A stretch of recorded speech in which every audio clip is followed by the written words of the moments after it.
Call of Cthulhu, Edge of Madness is a Call of Cthulhu 7th edition actual play podcast presented by DM Fiat with me, Dale, as the keeper of arcane lore. Please be advised, Call of Cthulhu is a dark game of cosmic horror. You'll hear descriptions of gore, depravity, helplessness, coercion, and other serious themes. This is not D&D. This is a game where we stare into the abyss and confront things that stare back.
Welcome everyone to our first session of Call of Cthulhu, The Edge of Madness.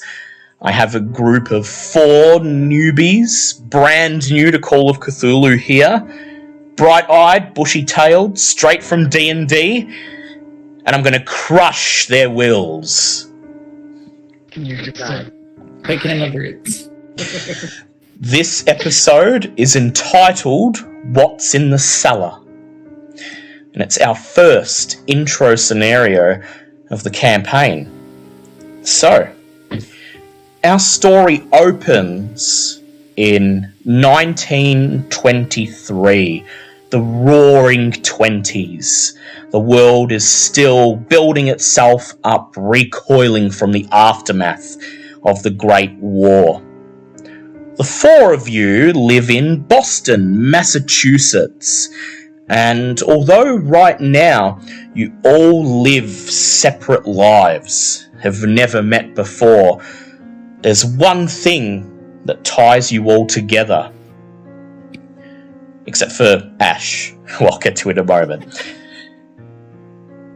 At some point in your lives, whether during your college years, starting out in your career, or in your almost forgotten childhoods, you made acquaintances with a man known as Arthur Blackwood. You came to quite respect this man, even though he exhibited some rather strange beliefs. He used to talk a lot about ghosts and curses and the supernatural, and although most of the time he shrugged off these things whenever he'd mention them, he became quite close to Mr. Blackwood and bonded over many different things. It's been a while since you've seen Arthur Blackwood, months or perhaps years, and on this otherwise ordinary day in 1923, you all come upon the latest issue of the Boston Globe to find a familiar face staring at you from the front page. It's Arthur Blackwood, your old acquaintance. The headline reads, "Grisly Whitehall Murder. Prominent New York attorney and Miskatonic alumnus Arthur Blackwood has been charged for the murder of his wife, Rosemary. Mr. Blackwood was apprehended at his family's vacation cabin located in Whitehall, New York. It is reported that Mr. Blackwood was disoriented and covered in blood. On arrival, a local sheriff discovered evidence of the heinous crime, despite the absence of Mrs. Blackwood's body. When questioned on his wife's whereabouts, Mr. Blackwood failed to respond. As soon as you see this article, your blood runs cold. You remember Blackwood to be an eccentric man, perhaps even strange at times, but you would never in a million years have considered him capable of cold-blooded murder, least of all of his wife. Not long after this, you are each contacted by a man by the name of Joseph Klein. The letter he sends introduces himself as Arthur Blackwood's lawyer and business partner, and he invites you to come and join him at his office in New York, as there are elements of Blackwood's case that he wishes to get to the bottom of. Blackwood has specifically asked for his old friends to assist in this, and so Klein has dutifully sent out the letters. Included in each of your envelopes are train tickets paid to take you to New York, and in spite of yourselves, you let curiosity get the better of you and decide to find out what is happening with Mr. Blackwood. What grisly details were left out of the papers, to try and understand how and why he would commit such a terrible crime. And so, here we are. Today is May 2nd, 1923, about a month after Arthur Blackwood was arrested for the murder of his wife. As you all enter the law office of Joseph Klein, you look upon a breathtaking view of the New York skyline. Klein stands behind his mahogany desk, and beside him, eyeing you all as you enter, is a man wearing a tightly tailored black business suit. He has the look and air of a G-man, a government agent. "Thank you for coming," Klein says as he rushes forwards and shakes your hands in turn. He gestures towards the mahogany desk to the chairs in front of it. He says, please, take a seat." He rushes over back behind the desk, sinks down into his leather office chair. He says, "I understand you're all old acquaintances of Arthur. Let us get the formalities out of the way." He jabs a thumb at his chest. He says, "As I mentioned in the letter, I'm Joseph Klein. I am Mr. Blackwood's lawyer and business partner. We go back a long way. And he mentioned some old friends, but I'm afraid I've not had the pleasure of meeting any of you. So please, let's get the formalities over and done with." Let's go ahead and introduce our characters. Toxie, you may go first. Angel Christ. Pleasure to meet you. "Angel," he says. He reaches out and shakes your hand, and he says, "Your name sounds familiar to me. Ah, right. I remember. Arthur mentioned you. You're not simply his friend. You are a distant cousin of his, if I'm understanding correctly." Yes, but I'm also the resurrected God himself. He just looks at you as you laugh, and he frowns, and he says, I must admit this was a side of Arthur that I never asked about. Whenever he would bring it up, I would blow it aside. But he seems to have put some faith in you, and so I suppose I must entertain his notion. It's a pleasure to meet you, Angel." And then he moves on to the person next to you. We shall go with Lynx. Yeah, 1 moment, sorry, just writing down this last thing. Yep. Alright, we'll get to you in a moment. We'll go with NCS next. Please. Okay. To just explain my character? Yep, just introduce your character, say your name and your connection to Arthur Blackwood, if you can remember it. Yeah, hi, my name's Howie Gordon. I'm a boxer. I knew Arthur. He was one of my first coaches, actually. A long time ago. Ah, yes, says Klein. I do remember he mentioned something about being into bantamweight boxing in university, even coached a couple of up-and-coming contenders. Oh, it's nice to meet you, Gordon. He shakes your hand. Then he turns to Lynx and he says, and who might we have here? Oh, I'm sure. I'm Trixie Fellowfew. Trixie Fellowfew, of the Museum of Boston, I believe. Yes, the very same. A museum curator, yes. Arthur did mention that a friend of his was particularly interested in artifacts of old civilizations and the natural world, and, well, he said if we were ever in Boston, we would come pay you a visit at the museum. I regret that probably won't come to pass. He bows his head. Behind him, the besuited man clears his throat, and Klein jumps, and he says, oh, yes, what was your name again, Special Agent? Ash, Chambers. Please introduce yourself. Chambers. Robert Chambers. Pleasure to meet you. Robert Chambers, Special Agent sent by the Bureau of Investigation, I believe. There you are, sir. The Prophet Chambers? Robert. Robert Chambers. I think it's Prophet. Call me Rob. Nice reference, by the way, Ash.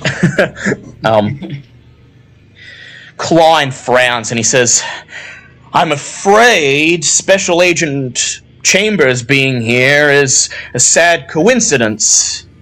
I called you here to discuss Arthur's case, and it appears that Special Agent Chambers has been sent on behalf of the Department of Justice to try and locate poor Rosemary's body so that the prosecution can go ahead. He shakes his head sadly. Look, I'm going to be open with you. Arthur's facing the electric chair. I'm trying to negotiate a lifetime prison sentence, but the outlook is bleak. Klein places a hand on a strange plastic box on his desk with two circular reels of tape sticking out of it. This is a magnetic voice recorder. I use it to record conversations with defendants so you can hear their exact statement in their own words.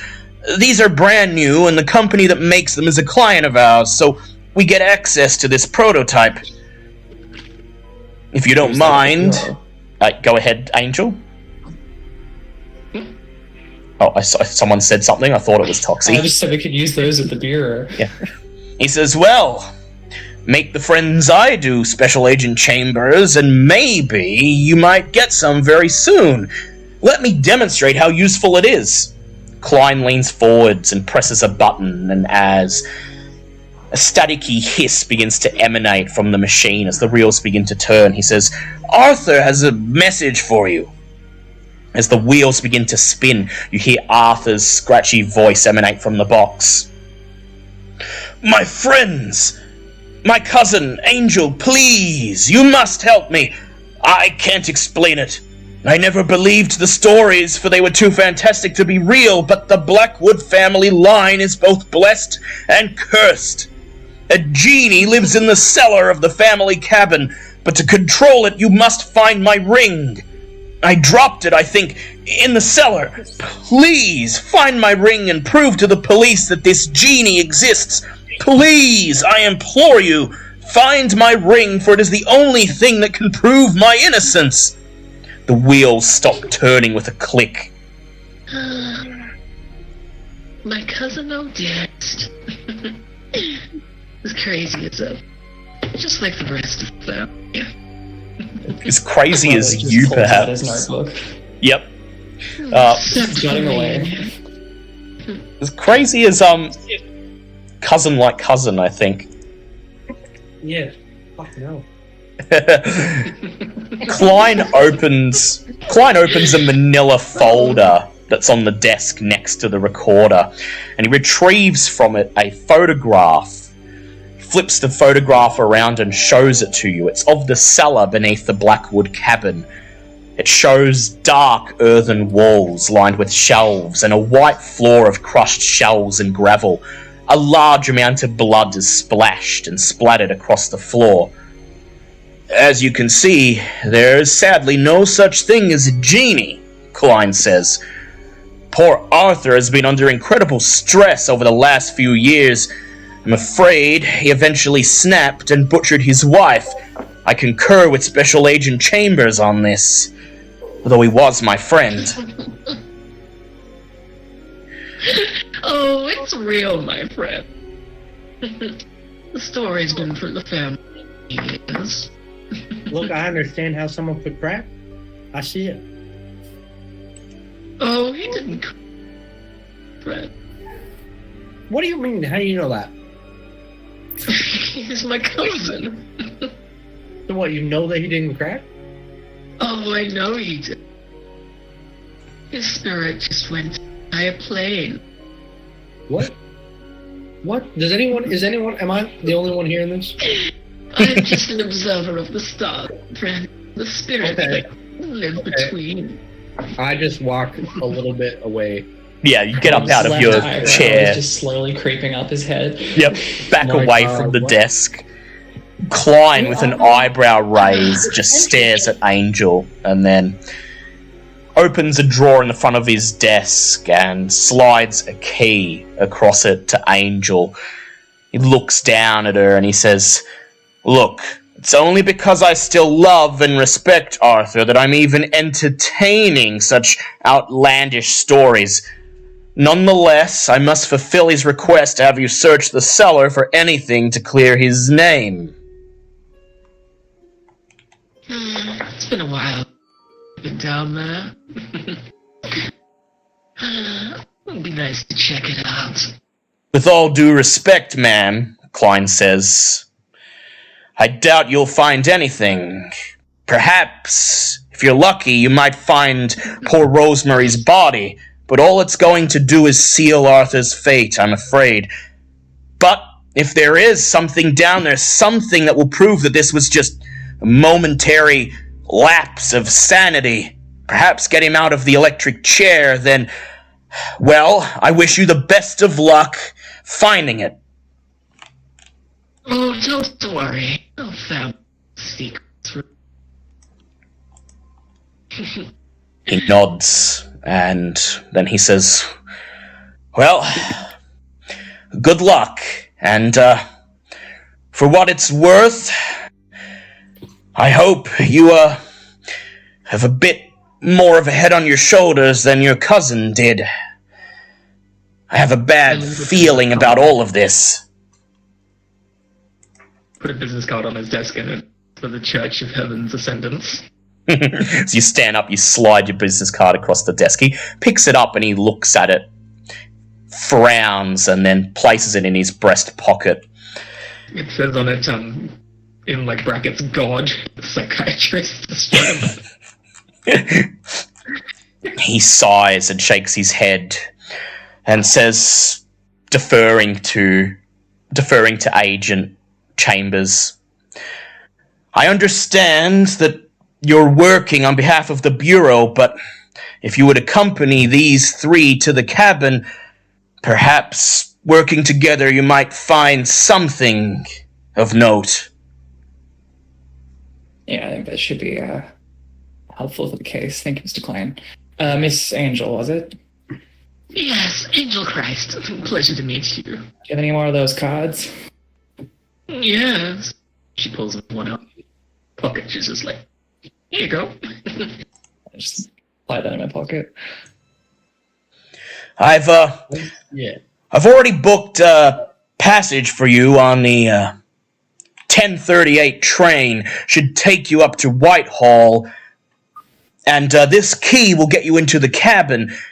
If any authorities ask you what you're doing there, tell them to give me a call. Here's my number." He reaches into his pocket and pulls out a business card of his own and then, shrugging, hands it to Angel. This one isn't as grandiose as yours. It simply says Joseph Klein and Associates Law, and there's a phone number. Thank you, Mr. Klein. I'll get down to my cousin's, normal sanity. And with that, you're on your way.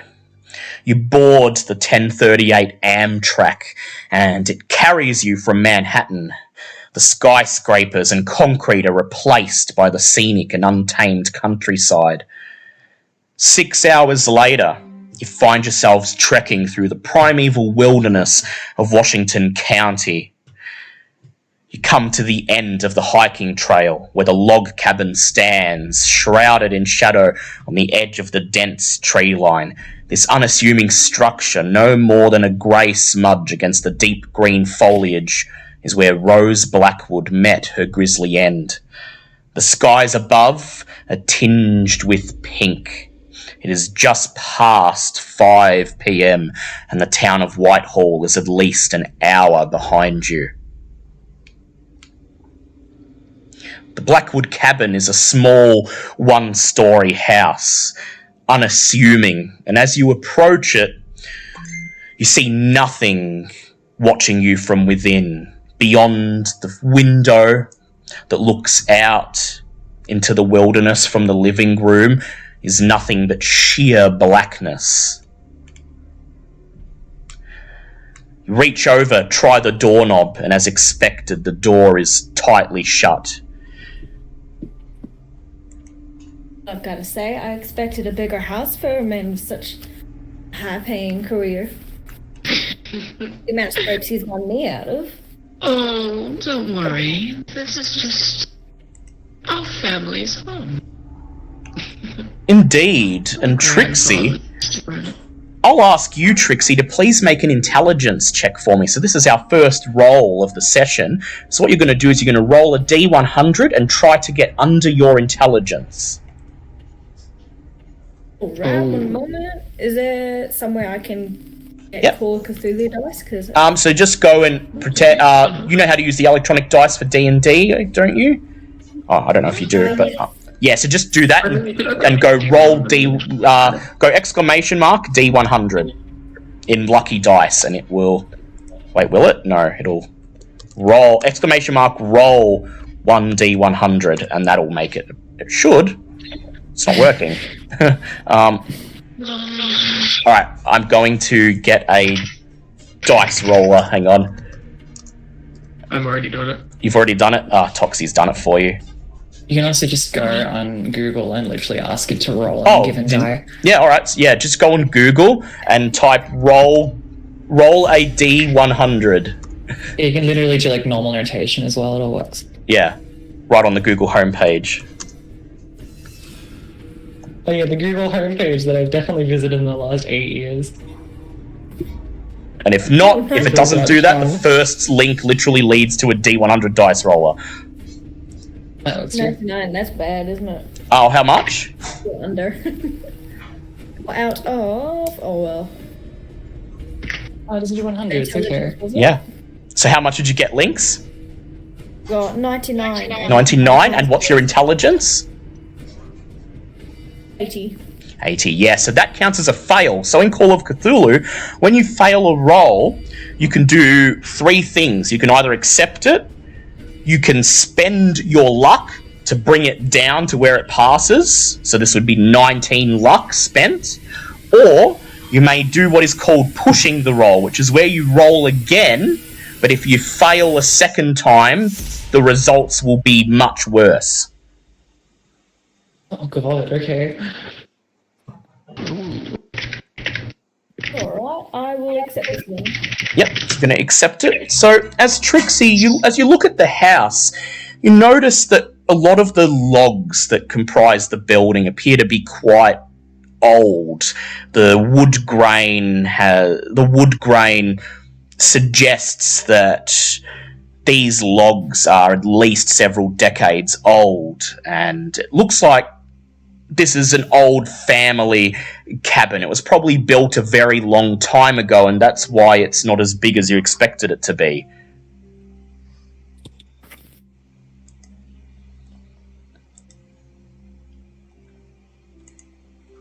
And in fact, Angel rushes forwards and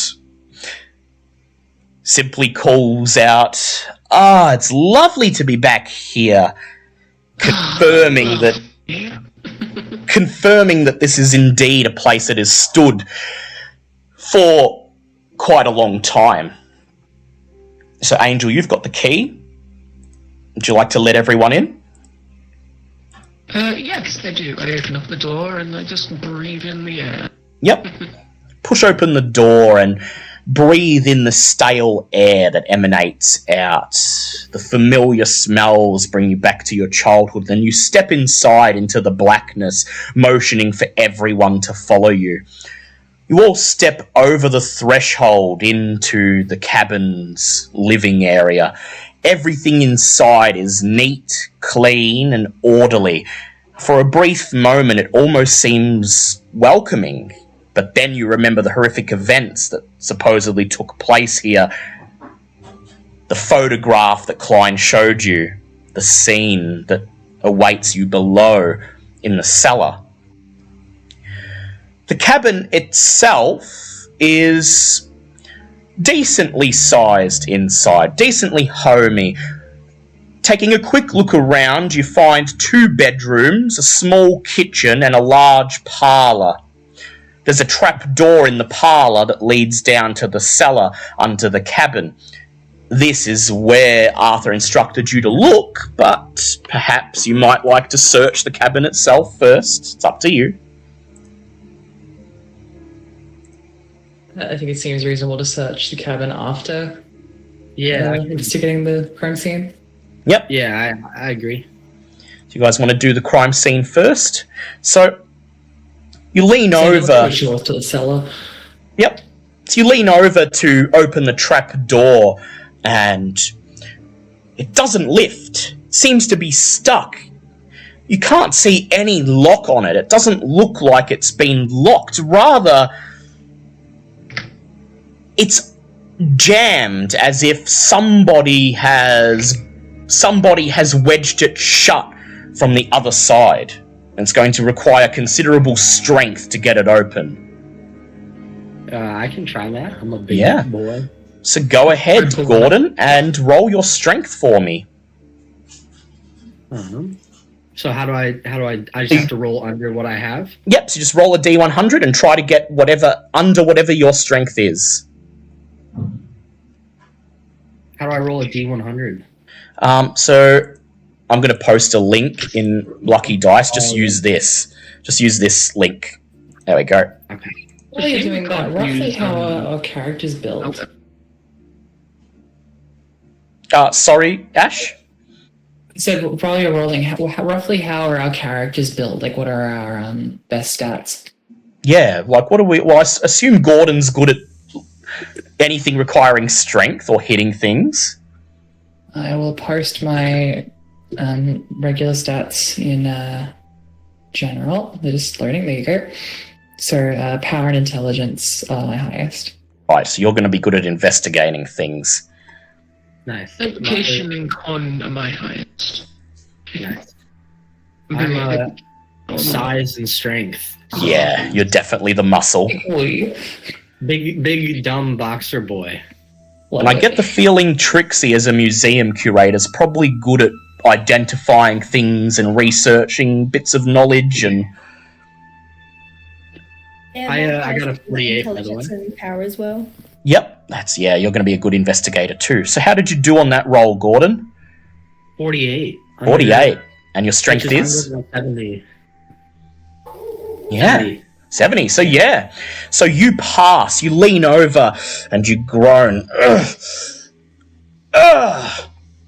It's definitely stuck on something, and you pull, grabbing on the handle until you hear a crack. of the sound of snapping wood, and the trapdoor springs open, and you immediately see underneath it half of a plank of wood snap off from underneath and go tumbling down into the darkness below. The other half of the wood is still there, hanging, seemingly fused to the side of the hole. Somebody's dug it in so deep that it seems to be fused into the concrete, and they were using it to hold the trapdoor shut. Wow. Shame.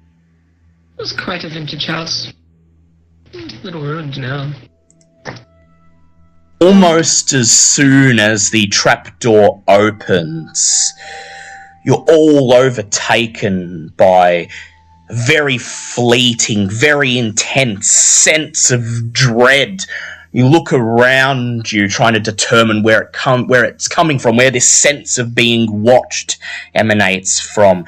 And it looks, for a brief second, almost as if the walls of the parlour are breathing, as if the cabin has a heartbeat. And then as suddenly as it came, it's gone. Angel smile. She just looks comfortable. I don't suppose the wife's spirit's hanging around and trying to keep us out, are she? That's not how spirits work, my dear. While looking in... from the chimney. What do you mean spirit? There's no such thing as spirits, mate. Oh, there is. Your soul is a spirit. I don't have a soul. Eventually, when you pass, you don't leave. Instead, you're reincarnated. Ready. Hey, stop talking this Just like weird me. shit. I'm a reincarnation of God himself. Okay. All At right. this point, Robert just produces a small flashlight from his inner breast pocket and sort of walks Points towards towards the hole. just Gordon, acknowledges this area. I follow suit, yeah. Gordon and Trixie just shudder and gather around the hole, and this woman angel is ranting, and the cabin is dark and quiet, and perhaps this is playing tricks on your mind. There is no chance the cabin itself is alive. While looking into this... It was eccentric, but I didn't realise it was a family trait. Yeah, he never mentioned his cousin, or that she was perhaps even more bizarre than him. While looking down into the cellar from the open trapdoor in the parlour, your view is extremely limited. The ambient light from the parlour and Chamber's flashlight spills through the hatch, illuminating a wooden ladder, some shelving, and the white shell and gravel floor. You can just make out that the shelves hold jars, small boxes, and other knickknacks. Everything seems to be covered in a thick layer of dust, and you can see large cobwebs hanging everywhere down below.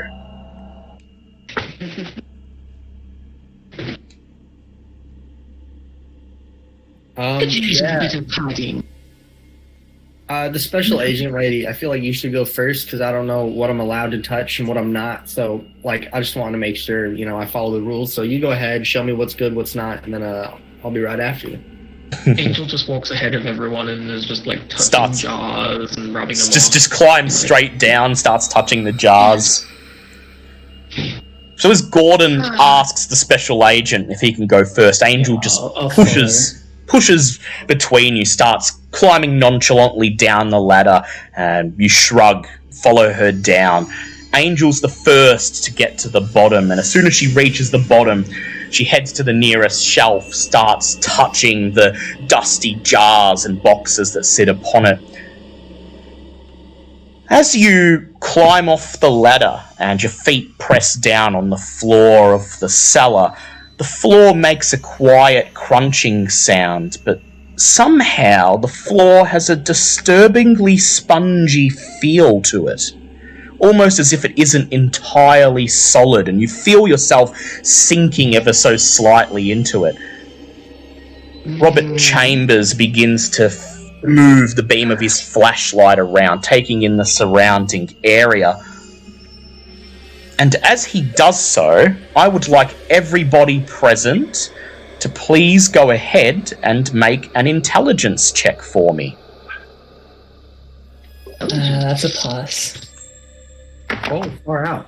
I also passed. Pass. I rolled a 19. That is a pass. 19. I got It's a just 2. binary, right? Yep. So Cool. it's a group pass either way. Can you crit in this game? You can Like if I get crit, a one? yes. So if you get under half of whatever you're rolling, that's a crit. Okay. Oh, I got a That's 2. just a pass. So Gordon critted on this. That's a pass. So Gordon's the first to notice. He hears the glass jars tingling as Angel begins to shift some of them around. And then as the beam of the flashlight goes across the crushed gravel and shell floor, something snaps in Gordon's head. And Gordon, you hold out your hand, you say, wait. Everyone turns to stare at you, and you point at the floor, and you explain. This is the cellar from the photograph that Klein showed to you. This is the room in which the murder allegedly took place. This spot right here at the foot of the ladder. In the photo, there was blood everywhere. The entire place was painted red.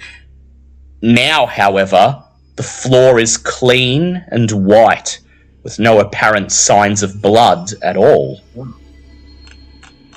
I mean, I suppose you plump ass, you don't need cleaning this, Angel. Now, Chambers, you do know it's possible the crime scene was cleaned by the police, but this would be very poor practice. In your experience, the blood spatter would be allowed to remain so that it could be examined again if need be for further evidence. And in fact, one of the orders you were given by your superior was to obtain new photographs of the blood spatter. Yeah, that's concerning. Well, it looks like there's at least some form of self-cleaning. Self-cleaning? What? The floor is very spongy, though. It's not like... It was very hard when I was lost. Yeah, This no, motherfucker's crazy. Very pun intended. she's right though. The floor is quite spongy, disturbingly so. Standing still for more than a second, you feel your feet sink into the gravel and the shells. He's I crazy. wrote it bends down to touch it and get like a feel for it. Yep. Sorry, what was here? NCS? NCS, yeah, you were saying something, I think? Alright, I said she's crazy, but I know what she's talking about. Yeah. So, at this point, Chambers kneels down, places his hand on the floor and digs slightly into it. Chambers, I'd like you to make a spot hidden check for me, please. Up hidden. So it's at 50. Yep. And I got a 6. Ooh, nice. So as you get down on your knees, hold up the flashlight and point it right at the floor, you notice that the ladder extends down into the crushed shell and gravel instead of resting on top of it, suggesting that the original ground level is still a ways down below, beneath this cover of gravel and shell. Perhaps more interesting, you notice trace amounts of blood spatter on the foot of some of the nearby shelves, on some of the jars and cans on the shelves, and about a foot up the ladder. The small amount of blood appears consistent with the amount shown in the murder photograph, and it looks like it's been untouched.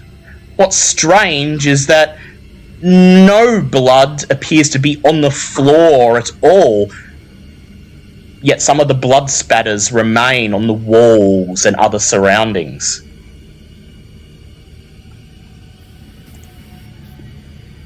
Can you make heads or tails of this? Sinkhole? Cleaners miss a spot, maybe? Angel bends down over Agent is just like, do you believe in God? actually. Do you believe in the spirit? You're cutting out a bit. Sorry, what was that? Yeah, what'd you say, Toxie? Do you believe in the spirit and resurrection? Spirits I and residue. take a passing interest, but I don't know if I believe in them. Should maybe come around to the church sometime. So as Chambers points out the blood spatters, still clearly visible on several parts of the walls and shelves, but not on the floors, you all shudder with an unexplainable sense of apprehension. Something here is not right. And so we're going to do our very first sanity check of the session. So, I'd like everyone to roll their sanity. You're trying to roll under your sanity. If you roll under, you pass. I don't think I actually calculated my base sanity. So your base sanity is the exact same as your power. Oh, okay. And what about my MP? Your MP is your power divided by 10, but that won't come up for a while. Okay. It's a pass. I passed as well. You pass, yep. Asked you. Pass. 94, my sanity is 60. So, if you pass, The laugh is very telling. if you pass, please decrease your sanity by 1 as you briefly register this strange anomaly and then turn around thinking there must be some rational explanation for it. However, Angel laughs loudly, begins asking if you believe in God, if you believe in spirits and residue. And Angel, I would like you to lose 1d4 san instead of just 1. Where's the people? In all sanity, there's the one that's on the left and on the right. Ours is the one on the left, is that correct? Yes, yep. I lose 2, so I'm at 58. So the one on the right's the maximum one links, so yeah, so that'd just be 99. It does change, but it probably won't change at the moment. So Angel gets down on her hands and knees, places her palms straight into the gravel and the shells, and Angel, you feel this sense of fear, but also this sense of vindication bearing down upon you. And somehow deep down you know that this blood was not simply cleaned away by a crime scene analyst. Something's taken all the blood it can reach and left what it can't. Something took, but it was not. The officer of the law. Do you know something you're not letting on? Just a feeling based off this ground. Why do you laugh so much and so scary? Well, I have been brought up in several places, mostly just the church. I lived with a bunch of weirdos, but it takes toll on your sanity. I've learned that my life is just needing to laugh. Oh, okay. Howie's gonna start going back towards the ladder. He's seen enough. He sees enough. He wants to the rest of the house. Yep, wants to check the rest of the house. So That little moment there was just because of a it's little lonely. Oh, honey, I agree. They say laughter is the best medicine, but I think you might be overdosing at the moment. So I'm going to collect a sample of the Yep. soil.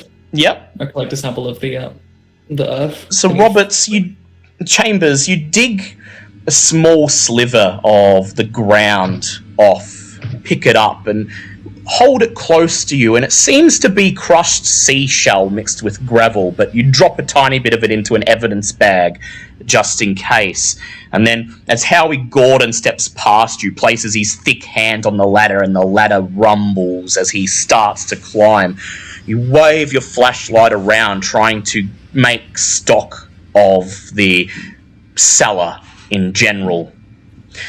The cellar appears to be a large L-shaped area from what you can see. The main area is a large room taking up most of the top of the L, and at the end of the bottom section of the L, a thick wooden door leads into another room. The walls are lined with shelves storing canned and jarred food, while small piles of junk are stored on the floor and against the walls. You see a single light bulb dangling from the roof, but Chambers, when you lean forward and pull the cord to turn it on, nothing happens. It appears there's no power. This door here, Miss Angel, where does it lead? I remember right further in. So, yeah. Great. That's very helpful. Thank you. It's been like 30, like 20, 15 years or so since I last. Jeez. I'd like By to. the way, bow down. I am your fucking god. Right. I took a business card at him. Yep.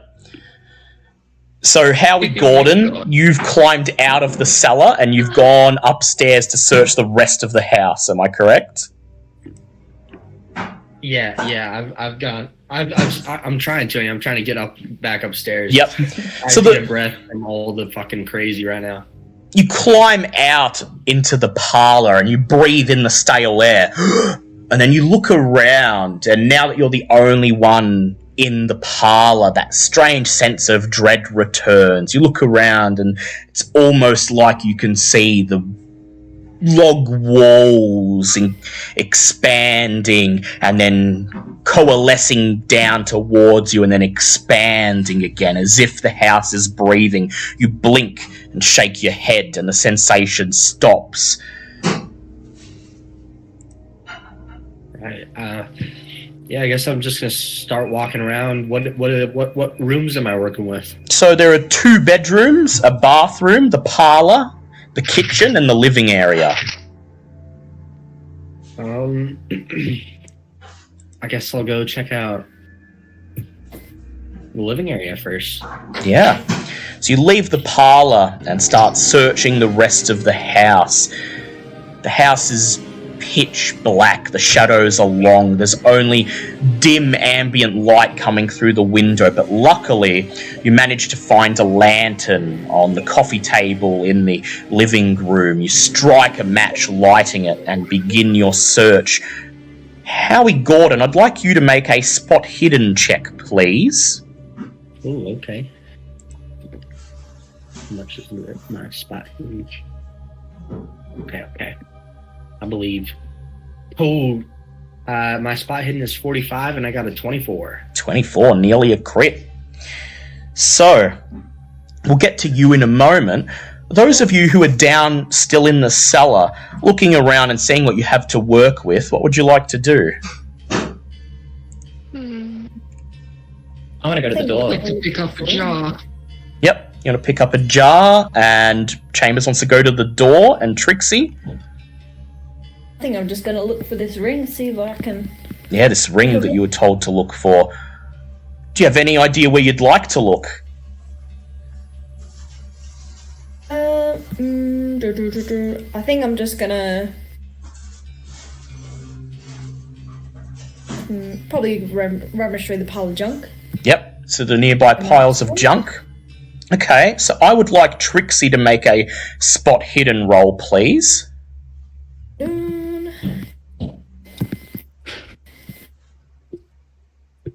Failed just by 4. Dang. Fail? Would you like to spend luck to pass, or would you like to push it? Yeah, I'll push it. Alright, go ahead, see if you can pass.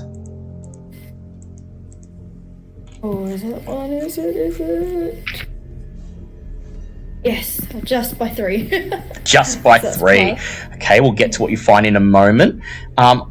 So, Chambers, flashlight still in hand, you make your way to the heavy wooden door. Doesn't seem to be locked, so you reach out, grab the handle, and with a loud creak that echoes through the tiny cellar, it opens, revealing on the other side a small back room. The floor is the same mixture of crushed shell and gravel. And right in the middle of the room is taking up most of the space, leaving just enough room for you to squeeze in and move around in single file if you were to enter, is what appears to be an old industrial generator. Obviously the source of the cabin's power. Does it look like it's hooked up? I'd like you to make a mechanical repair check, if you... Probably not going to pass. 10%. Yeah, you can still try it. Yeah, no, it's a complete fail. I got a 98. Yep. Shine your flashlight at it. You can't see anything indicating it's not hooked up. There are a couple of cables and pipes extending from the back of it up into the ceiling. You see a lever that's labelled on-off. Reach over and pull it, but nothing happens. For some reason it's not working and you don't know why. Meanwhile, Angel, you're going to pick a jar off the shelf, are you? Yes, and I'd like to open it. I'd like you to go ahead and make an occult check for me, please. It's an 88, which is a fail, because I have an 85 in occult. Ooh, would you like to spend 3 luck, or would you like to push that? No, I will spend 3 luck. 3 luck. Okay. So we'll go then, since yours is the simplest thing to find. You reach over, pull a little metal jar off the shelf and unscrew it. You creep closer to where Special Agent Chambers is so you can see what's in it, and you realise that the jar is half full of salt. There's no label on the jar, and you think back and you realise that one of the purposes that salt may have is it can be used to create barriers that certain spirits will not cross. Indeed, with this knowledge, you turn and look at the ladder leading up out of the cellar and see a line of salt sprinkled across the bottom rung. Where's the agent? Just in the side room. Yeah. I tell him to stand absolutely still, and then I circle him with salt. You're gonna throw salt at him. Okay. I throw salt at him. I'm Yeah. like, yeet. A handful or a little pinch or the whole can? I take like a handful and I just like chuck it over him. Yep. Testing theory. Is this like getting in my face, or...? Salt. Some of it lands. How annoyed should I be at this? Some of it lands on your suit and sticks there, but the majority of it lands at your feet in a pile. When you turn around with an annoyed look on your face, Angel just shrugs and says, "Testing a theory." Just testing a theory. I thought you were a evil spirit. I've got a bunch of salt now. I guess we can use that if we want to protect ourselves from spirits. They don't really like it. Yeah, I'll make a stew. Lady, you got a problem? My only problem is psychology, my friend. Evidently. Meanwhile, upstairs, Howie Gordon is continuing his search of the house. The living room doesn't contain anything of note. A couple moth-eaten couches, an old coffee table. Nor does the guest bedroom or the bathroom. It's the master bedroom that has things of interest for you. As you step in, you hold up your lantern, revealing the 4-poster bed. It's unmade, as if someone woke up in a hurry in the night and didn't get a chance to fix the bed. There's a couple of chests of drawers and a closet, but then you turn around and look at the wall behind you and you see something that makes you smile. A trophy of a deer head mounted right next to the doorway, and next to that, sitting in a wooden rack hanging on the wall, a hunting shotgun There's a small cardboard box full of shells sitting on top of the shelf underneath it. Yeah, can I just have a look there? Yeah? So you walk up, you try the shotgun and it lifts easily off the rack. You can remove it if you want to. In addition to the ammunition, you pull open a couple of drawers, and inside the top drawer, you see a pile of books, leather-bound books of various shapes and sizes. They're covered in dust. They've obviously not been read or even opened in quite some time. You pull them out one by one and stack them into a pile. There's at least 10 of them. There are no titles or any other identifying marks on either the covers or the spines. I would like to grab one and just flip it open. Yep. So I'd like you to make a library use check if you can, please. Library use. Okay. I failed. Pick up the first book, begin flipping through it. It's filled with what looks like Latin, perhaps, some language you can't determine. You can't make any sense of it. Flip through the second book and it's much the same, and if there's anything of interest in any of these books, it flies right over your head. Perhaps someone who knows how to actually look through stuff like this would be able to glean something. But for now, the only thing of interest you can see is the shotgun. Well, I would like to tuck one of the books in my gym bag. Yep. So you take one of the books, the one off the top of the pile, and shove it into your gym bag. Is there anything else you'd like to do? I think honestly, I'd take note of the shotgun, but Yep. I don't feel like anything too crazy has actually happened yet, so I wouldn't be grabbing it quite yet. But I note that that's where it is. So if I need to get back here quick, I'm gonna. Yep, you know where it is. And with that, do you return to the others in the cellar, or? I think I would come. I wouldn't go down, but I'd yell kind of down from the top, like, "What's going on? Like, where's everyone?" Yep, sure. Okay, so we now go to Trixie. So Trixie, you approach the nearest pile of junk. Debris, empty wooden crates, a plastic milk crate, glass bottles. Begin rifling through. There doesn't seem to be anything of interest until you find, right at the bottom of the pile, wedged away under a milk crate that's been snapped in half, and a dull-bladed shovel.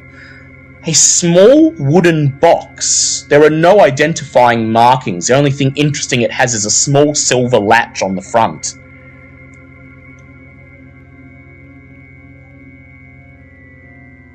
Put that straight into my handbag. Straight into your handbag, yes. Examine it for later. At this point, you hear footsteps from the floor above, and you see Howie poke his head down the hole, and he says, "Hey, you okay? You all okay down there?" Yeah, we're quite alright. Probably gonna head up soon. Yeah, okay, sounds good. I'll hang out here and wait, I guess. Yeah, you take care of yourself.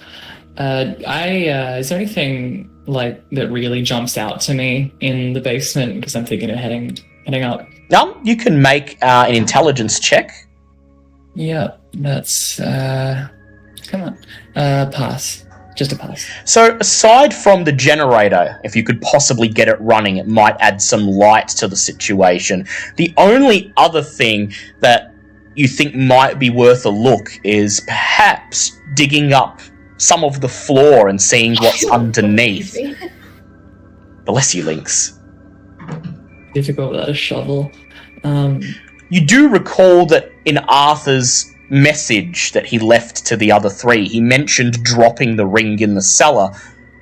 And so, if it's anywhere, it would probably be in the gravel or underneath. And besides, feeling how your feet sink into the spongy earth unnerves you, and seeing how the ladder digs deeper below the layer of gravel and silt makes you curious to what actually might be there. Yeah, Miss Angel, do you know if there'd be like a shovel around here or something? Well, our family always did like being a bit crafty. You could probably find a shovel somewhere. Trixie calls out, "Over here!" and points to the dull-bladed shovel that she's set aside while extracting the box. Oh, that's Angel's just like looking around the room for anything like family importance. Yep. Or history from her family. So, Angel, pass it down. you do remember that Arthur's family did have a collection of books that contained lore and records about the family. You were expecting to find those in the cellar, but as you look around, you can't find them. Not in the cellar. Just the same, though, you can make a spot hidden check if you like.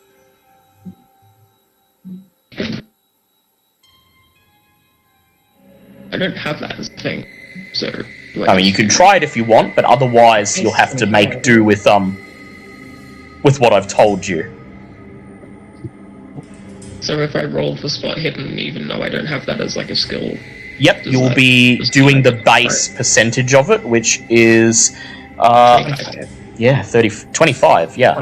So you got 1 in 4 chance. That's a 30. So okay. Oh. Would you like to push it, or would you like to spend luck, or are you happy to leave it as is? You know, I'll push it. Yep, go ahead. So I roll again, I assume. Yep. 85. 85. Those books must be here somewhere, you think to yourself. You start shifting cans and glasses and jars out of the way, picking up pieces of rubbish and tossing them aside, trying to search for them.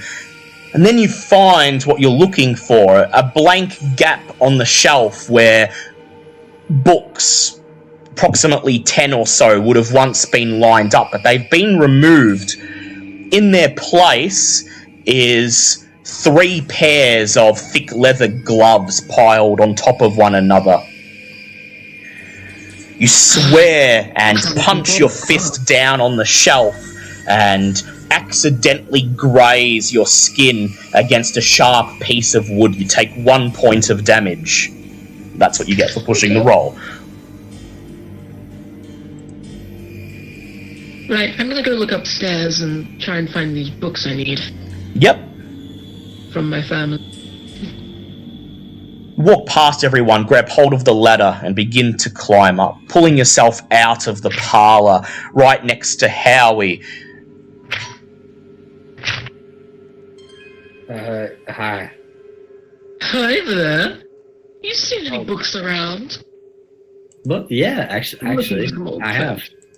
There's a whole bunch of them in the bedroom, and I pull out the one that I have in my bag, and I say, "Oh," and I grab this one Like too. a bit from him immediately. Yeah, you just leap forwards, grab it, pull it open, and start flipping through. Go ahead and make a library use check for me. Or you may attempt to make English, but you have to crit. English, but I have to crit. Yep. Okay. Either way, okay, so I rolled me. Library uses second, so I don't. Yep. Luck, push, or accept? I'm going to push again. Yep, see how you go. 67. 67. That's a pass, okay. Well, if you grab the book, you begin flipping through it. You never learned to read the Latin within, but you know that somewhere in these books is a collection of information about the family, and you think this is the exact volume that has it.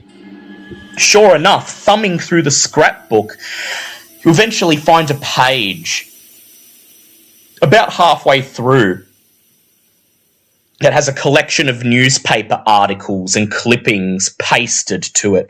Hold it up so that Howie can see. The headlines read as following: "Fire devastates valley. from 1799. Influenza count rises, 1837. Metawee floodwaters, 1858. Washington County drought, 1881. Local man struck by lightning, 1901. And many more in a similar vein. Howie and Angel, you may both make intelligence checks.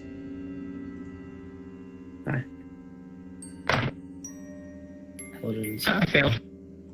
Intelligence is not great for me. Oh, jeez. I failed as well. Yep. You don't know what most of these articles are for, and without sitting down to read them, you don't know why they're important, but you do notice that the very last one, Local Man Struck by Lightning, features a picture of a young Arthur Blackwood. Skimming through it, it describes how he survived a direct lightning strike while digging up an old tree stump. An incredibly lucky break for him. I remember the day this happened. It's kind of hilarious to hear it from the church. How did he die? He didn't. I said, yeah, how didn't he?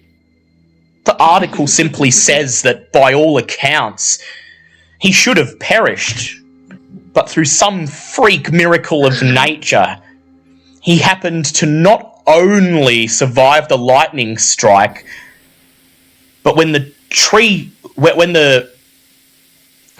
branch dropped down, almost landing on him, it was exactly 1 inch away from where he stood. Our family has quite incredible luck, but also our spirits are quite see. I mean, I am the reincarnation of God. Okay. I just look for something to distract myself or read or something while I'm waiting for everyone else to come up and get out of here. As Angel laughs maniacally about being a reincarnation of God, suddenly you all feel, those of you upstairs and those of you down in the cellar, you feel the temperature in the air suddenly drop. It was room temperature a second ago. Instantaneously, it's freezing cold. Shiver runs down your spines. I first salt onto myself and Howie. Yep. Howie, do you have a reaction to Angel throwing a handful of salt on you? I just look at it like, what the fuck? Why, bro? Just trust me. It's a protection from the spirits. You can't punch everything. The wall. Downstairs, Chambers and Trixie, feeling this sudden drop of temperature, what do you do? Is the door open up there? A bit of a draft coming through. I think we best get up and maybe figure out if we can get some walls back in this place. You guys feel anything up there? Is it colder? It's cold here too. This is spiritual. Everybody grab some fucking salt because you're gonna fucking need it. So, Trixie, I assume you're going to head upstairs to rejoin everyone else? Yes, I might as well Taking that little wooden box with you. And Chambers, what are you doing? I'm digging. You're digging, yeah. So Trixie begins to climb up the ladder. She looks briefly over her shoulder at Chambers, who grabs the shovel from where it's leaning against the wall and begins to dig into the gravel and the shells. I would like Chambers to please make a strength check for me. Fail. Fail. That's okay. You can push it. Just passed. Just passed. You grit your teeth, sticking the dull-bladed shovel into the gravel. It's more solid than you think at first. Despite the fact that your feet seem to be sinking into it, you can't seem to make any any headway, digging until you summon all your strength and push down and kick the blade with your toe, and then you feel it dig into the ground underneath, and you lift up and extract a chunk of the floor. You have your way in. You wipe sweat off your brow, dig the shovel back in, and continue digging down into the spongy floor. Upstairs, Trixie hoists herself out of the hole in the parlour to see Angel and Howie Gordon staring back at her. Angel, you speak so highly of your family in this church, but I've never heard Arthur talk anything about it. What's going on here? Oh, well, He hasn't told us. church for so long. My dear, you would enjoy it very much. I do like I don't know what's going on. There are many versions of gods and spirits over certain cultures, but I will not dedicate myself to one single god. But Oh, we believe in the Christian God, my dear. We believe in your Christian God, but with spirit reincarnate. I see. So it's Christianity with the afterlife aspect developed a bit further then. Basics, yes. There's a lot more to it. The deeper you go down. Outside, the last of the sunlight has dissipated. The sun has gone down, darkness has fallen, and the windows may as well be portals into the void. You can see nothing outside. The only light is the flickering lantern in Howie's hand and the tiny bit of ambient light from the special agent's flashlight down below. Trixie, you see that Angel clasps in her hand a leather book, and suddenly you remember the little wooden box that you found in the cellar. Would you say your family or your church has any valuable heirlooms or relics? Anything that we should look out for? Well, my family always had things, little bits of our history. I mean, even in this book here, you see that my cousin survived quite an interesting life. Angel flashes the scrapbook at Trixie. Trixie, you may make an intelligence or a library use check. Library or intelligence? Intelligence, alright, do a roll. That's 21. 21. You quickly glance at all of the headlines of the clippings pasted to the page, and you feel your mouth drop open as you realise what these are. This is a century or more worth of articles concerning the Blackwood family. All of them features a tragic incident involving a member of the Blackwood family who, against all odds, miraculously survived. The entire line seems to be blessed with uncannily good luck. Well, now that is impressive. Why, yes, it is. Who would you owe this luck or good faith to? Your god or spirits? Me. I am. I am the reincarnation of God himself. Oh, okay. All I right. see. I'm gonna actually go back downstairs at this point. Yep. And just see what's happening down there with the agent. You climb down, you see the agent digging away, and he's cleared away a significant chunk of the gravel and shells, but he's only one man with one shovel, and the hole he's made is about the size of a shoebox. It's clear, however, that there is definitely more to the cellar under the floor. He's cleared away at least 20 centimeters of floor covering. Now, what you doing there? This floor is it's there's something going on here. You could give me a hand, actually. Yeah, I don't mind. Is there another shovel around or something? There is not. You would have to dig with your hands, but some parts of that floor look like they could be quite sharp if you didn't have protection. However, you look around and you see the pairs of leather gloves that Angel just left sitting on the shelf. I go and grab a pair of them. Put them on, and you kneel down next to the agent and begin to dig. You may make a strength or a fighting brawl check. Nice. I got a 75 out of 80, so I pass. Lovely. So as they dig, Trixie, do you pull out the little wooden box and get a look at it now that you're not in the cellar? Yes, I'm gonna go into a separate room from... Yep, from Angel. About that last bit of being the reincarnate of God. Leave. I'm going to investigate the box first. You leave Angel laughing and muttering to herself and step out of the parlour into the living room.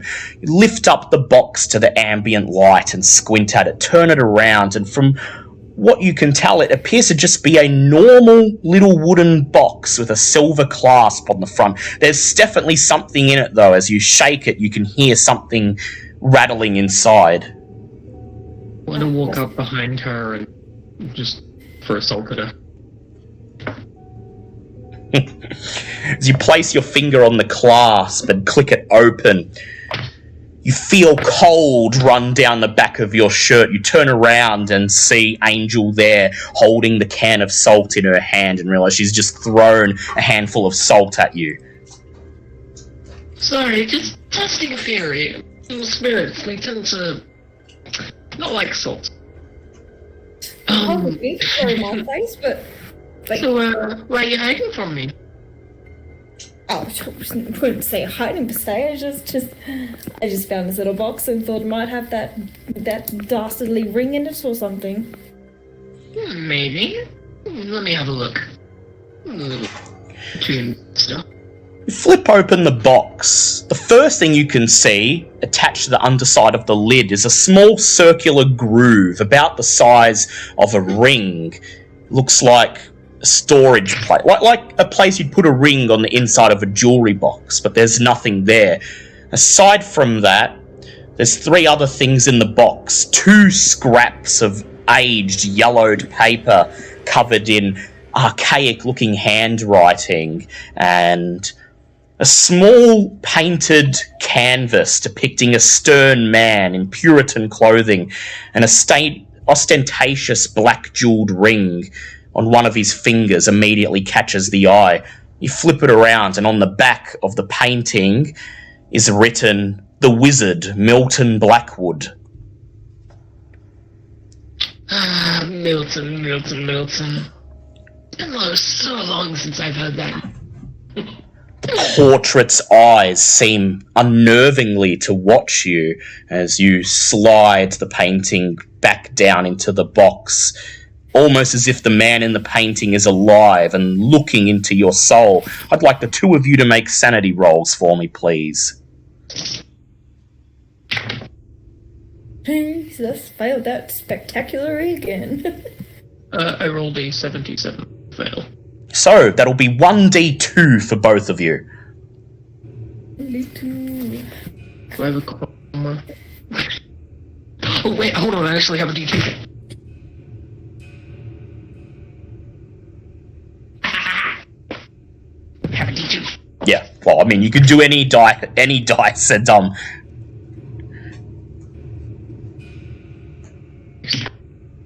That's one. Yep. Oh, hang on. I was trying to find the dice side and I'm already on it. Yeah. 2d2. god, I brought a dice then. We have D2. Yep. Right? D2.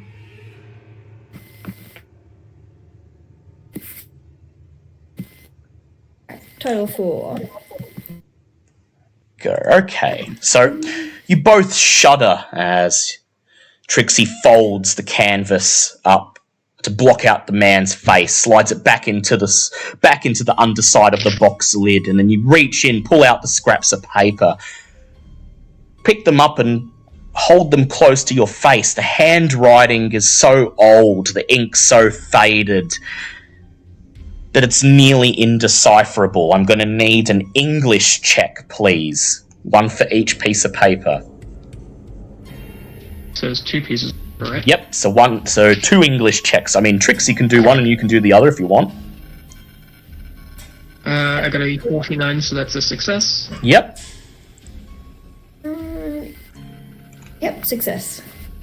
Success. Okay.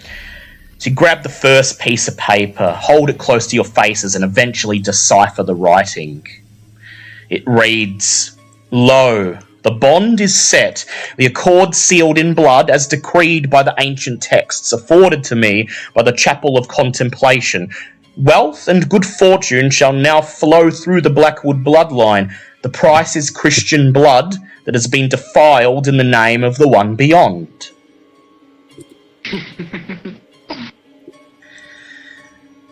Interesting. I always knew there was something dark about cousins. Yes, your cousin's family's definitely got some secrets. Angel laughs under her breath as she unfolds the second scrap of paper, deciphers it, and then holds it up so that Trixie can see.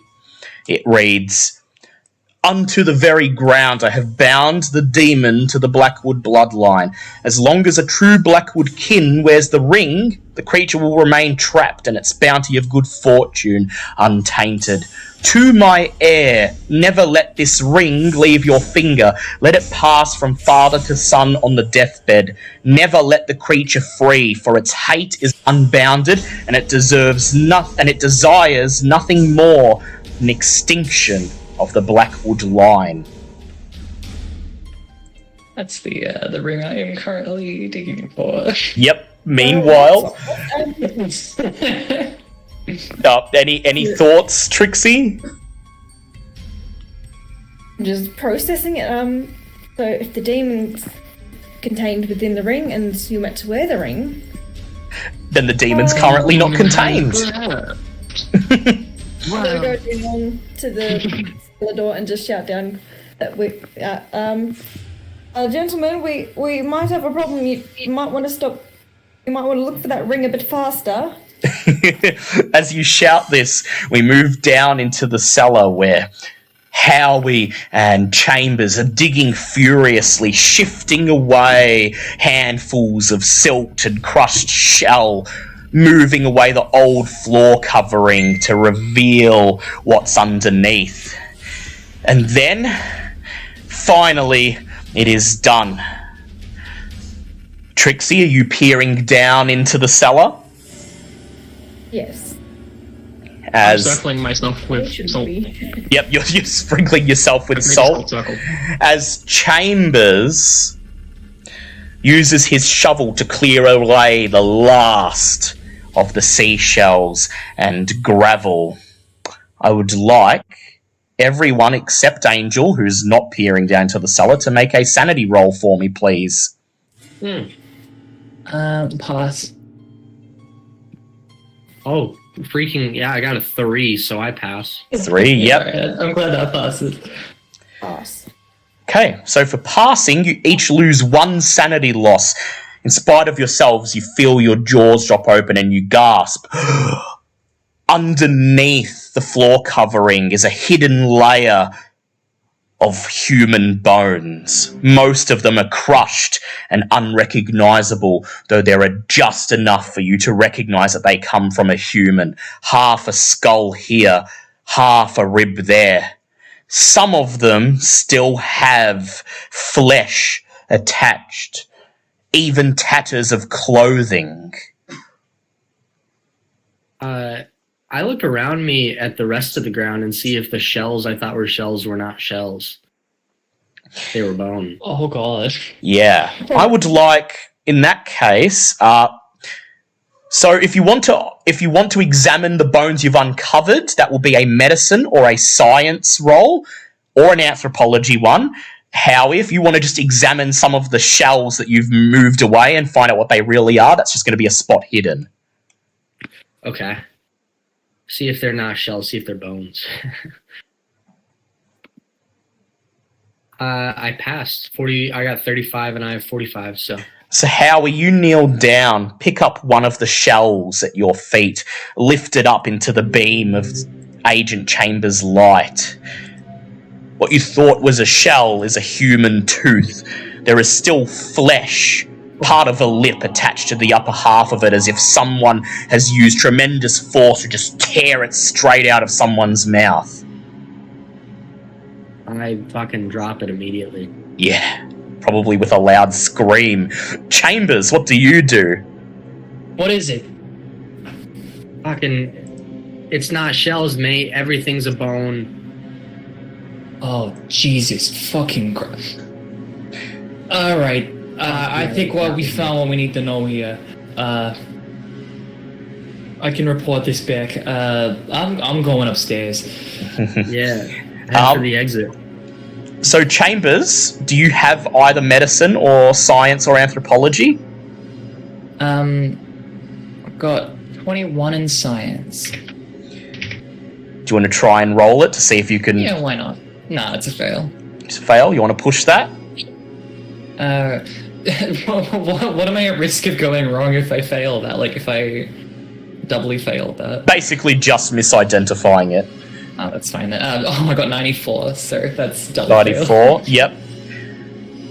You see something under your feet that looks like roughly the size and shape of a pelvis. A huge crack through the middle of it. You look at it just long enough to identify it's most likely female. This is the corpse of Rose Blackwood. And it is very obvious just by looking at the state it's in that there is no way that Arthur Blackwood could have done this. As you say, that's it, we're out of here, and begin to step towards the ladder, suddenly the air around you chills your bone, and your nostrils are assaulted by the scent of rotting eggs.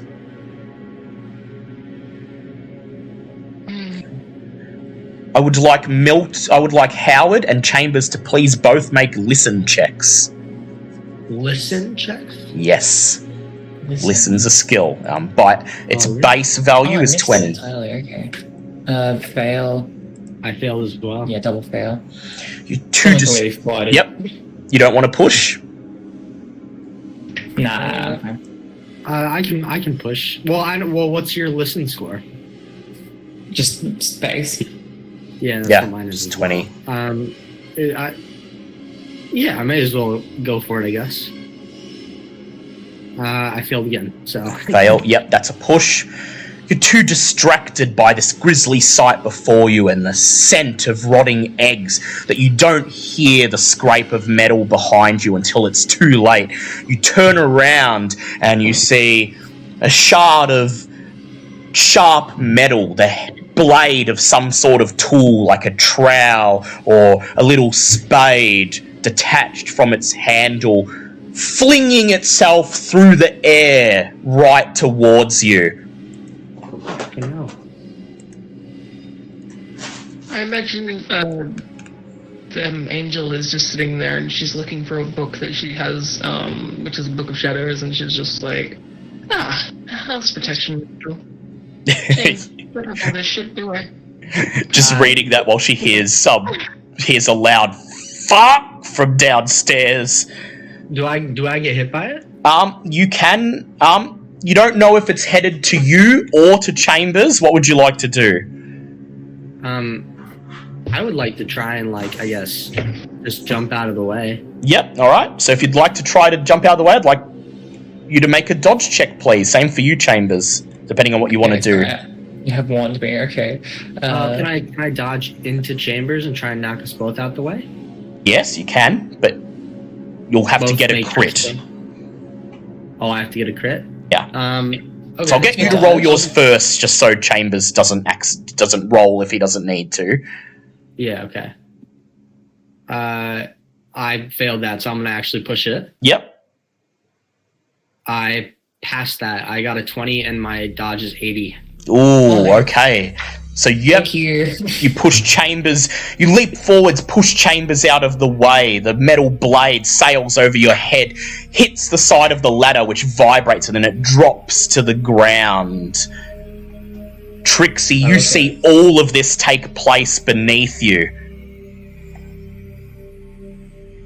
What little weapon was it? Can I figure out what it is? Yeah, you look over it, and it appears to be the head of a grouting trowel. It's covered in rust and what might even be blood. Yeah. Yo, who's there? Call out, who's there? Chambers, what do you do? I suppose I'm trying to get to my feet first. Yeah. Yeah, police, show yourself. Trixie, you're just peering down the hole from the parlor. What do you do? I'm going to slide down and, believing in the paranormal, I'm going to say, hey. Yep. So try and sort of reason with the spirits that I think that are there. Yep, you're going to confront this thing, and Angel, you're flipping through your book, trying to find a spell of protection when you hear the others shouting. You look up just in time to see Trixie leap down the trapdoor into the cellar. What do you do? She grabs out like some garlic and her knife, paper and a pen, and she's just like quickly creating a leave me alone spell and just like running over there while saying like, leave me alone, away with you, let the spell grant me peace and solitude, away and leave, so noted be. And then she just fucking closes the book and jumps down. Alright, so I will ask Angel to make an occult check for me, please.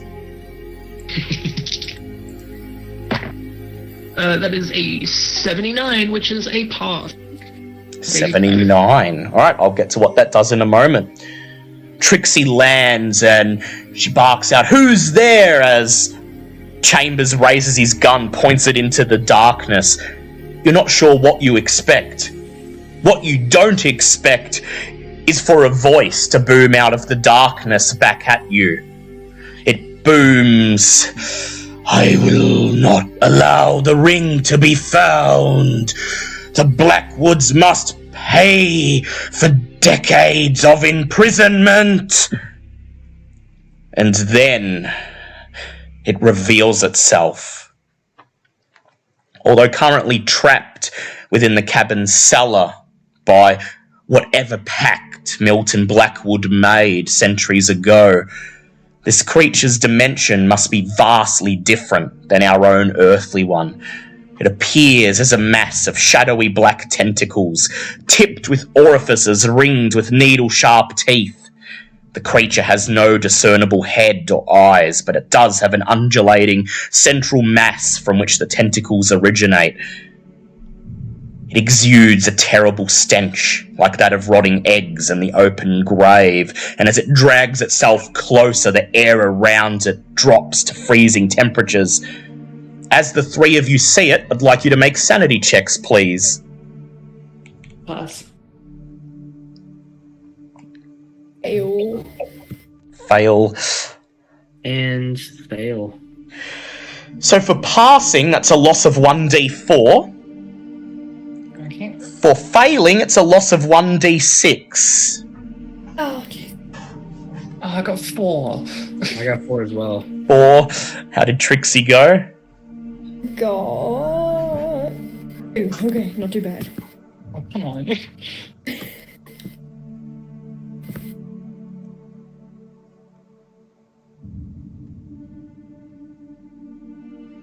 How'd we go? Alright, I got 2, not too bad. Two, not too bad. I thought you said, come on, not too bad. Okay, so I'll just say, in Call of Cthulhu, if you ever lose 5 or more sanity in one go, you go temporarily insane. And that's when your character will do stuff like cower on the floor or run towards the monster. In this case, although you were all utterly terrified and scream at the top of your lungs, rooted to the spot with fear, retain control of your faculties and you're able to act, seeing this terrible thing moving towards you and realizing that it must be the one who dispatched poor Rose Blackwood beneath you. What do you do? We aren't descendants of the Blackwoods. Are you one of many sacrificed souls or a demon? Or we mean no harm. We just come to investigate what happened here. The creature continues advancing towards you. A toothy maw wrenches itself open within the central mass. The voice booms out. One more to free myself from the sigil, then the Blackwoods. Stay back, I have a gun trained on you. I will fire. Imagine a Very seriously and normally for now. Yep, so you're going to warn it? You're not just going to fire at it? No, he's a trained professional. Yep. I imagine I jumped down. Yep. Can I do Bow something? down, bitch, I am God. You could, and Trixie, you could do something else if you want. Can I do some sort of history check to see if I've heard of something like this? Yeah, you can make a history check. Oh, what did does my occult, give me any, bad information on what this might be? You can roll it and see. Sure. I'm headed towards the ladder, mate. Yeah, you're just turning and running. Or if you're going to the ladder here, I'm gonna immediately fall on. Yeah. So as you reach the ladder, Trixie comes bounding down and stares off at this thing. Trixie, I want you to make a sanity check, please. Another one. Yeah, because you've seen it for the first time. You've... You just said Trixie. Oh, sorry, not Trixie. I mean Angel. Angel comes bounding down. It's the first time she's seen this, and she's going to make a sanity check. There's a 73, which is a fail. Okay. As Howie scrambles in absolute terror up the ladder, you just lock eyes with this thing. Feel your heart stop. Please, lose 1d6 sanity. And I passed my That's history a 5. right? Yep. 5. That's a temporary. So it might not be. So if you get more than 5, if you get 5 or more, you must then do an intelligence check. If you pass, it means you comprehend what you see, and that's what causes the insanity. 89, which is a fail. You find you don't utter anything. Instead, you're rooted to the spot. You can't believe what you're seeing. You're utterly speechless. You've spent your whole life telling stories of supernatural, of ghosts, of reincarnation, of spirits. This is the first time you've ever seen anything like this, and suddenly you're questioning all your beliefs at the same time as it advances towards you. Trixie. You're real. You're real. Very much so. Trixie. You search your mind for any history that might help. And you remember how it was described by Arthur in his message in the recording. A genie. Rack your mind about genies, and you remember that genies are not the happy wish-granting creature you see in movies. Ancient cultures feared genies, thought them to be the same thing as demons, and thought that the best way to repel them was to ignore their bargain and banish them in the name of God. Meanwhile, Chambers, you weren't sure whether you expected to ever meet any of the things you've read about, but you read about them nonetheless. You determine what you're facing as an evil spirit, some kind of demon. The way to banish it, you've been told, according to what you've read, is to destroy that which binds it to this plane.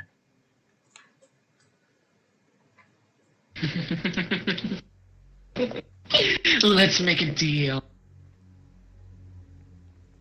As you open your mouth, Angel, the creature roars, "Blackwood!" And it advances with frightening speed.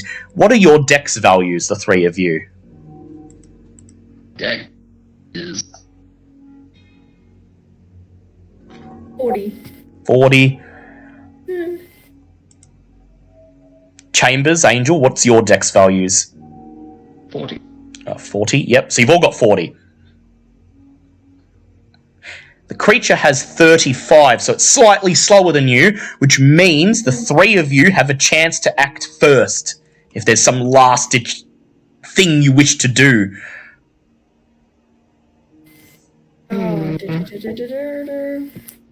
Alright. You have no ring! Booms the monster's voice. You cannot command me! I'd like to speak in, another language. Yep, what language would you like to speak in? I don't know what my language would be. Something culty, maybe.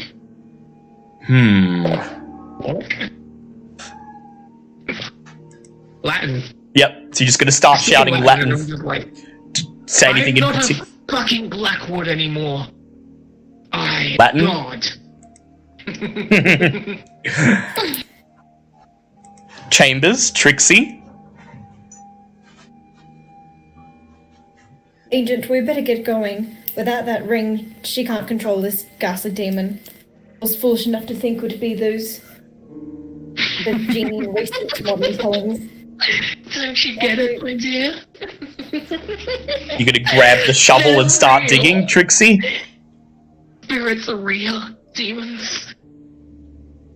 My belief. So it's God's reincarnation. So Trixie snatches up the shovel and furiously begins to dig, crunching Rose's bones under the blade as she digs deeper and deeper. Chambers, what do you do?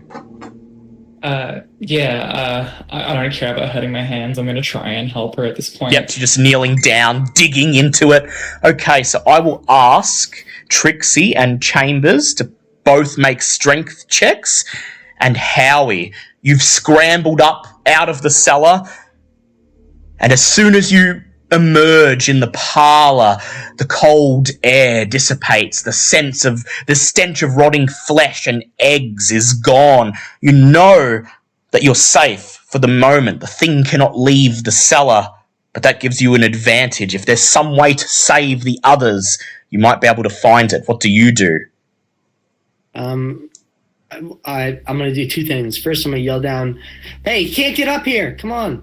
And yell at everyone to try and get up. And then I'm going to run over to the bedroom and grab the shotgun. Yep. So you call out your order and then you sprint to the bedroom, lift the shotgun off the wall, cock it with a click, make sure it's loaded, and then come sprinting back to the parlour, hoping that in this 20 seconds, nothing bad has happened. I throw the salt. Yep, so you're going to throw the salt at it?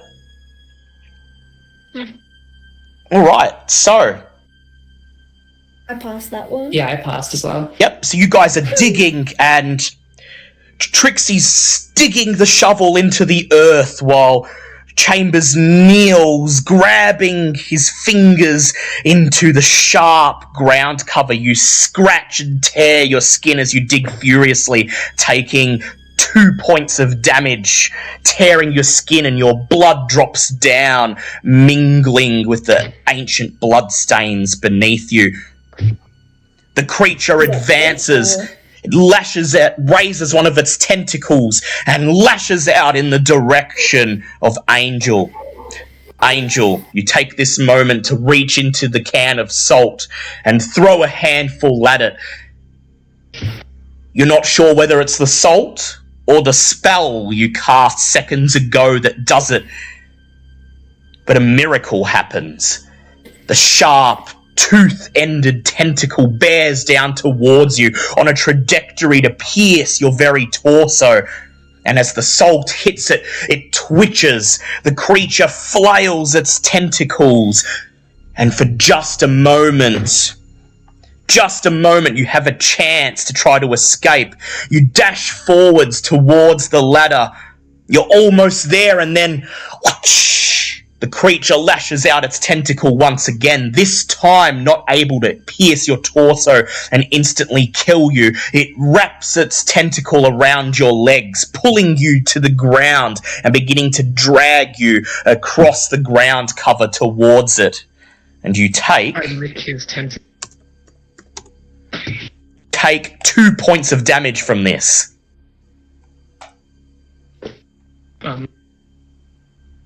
So, Trixie and Chambers continue digging. You shift away some of Rose's bones, more ground cover.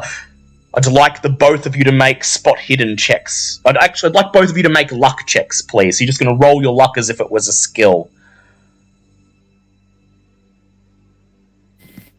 Me, sorry?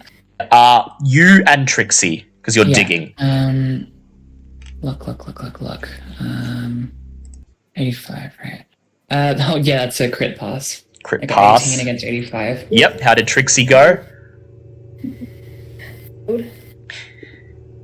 So you both passed your luck checks. You're shifting away ground cover. You feel that this ring's not going to be easy to find, but then, Lady Luck smiles upon you. Chambers, you see something glinting, something metallic glinting in your flashlight. You turn to the left and you see it, the ring, buried under what's left of Rose's ribcage. You scramble over and begin shifting the bones out of the way until you grab the black ring, hold it up in the palm of your hand.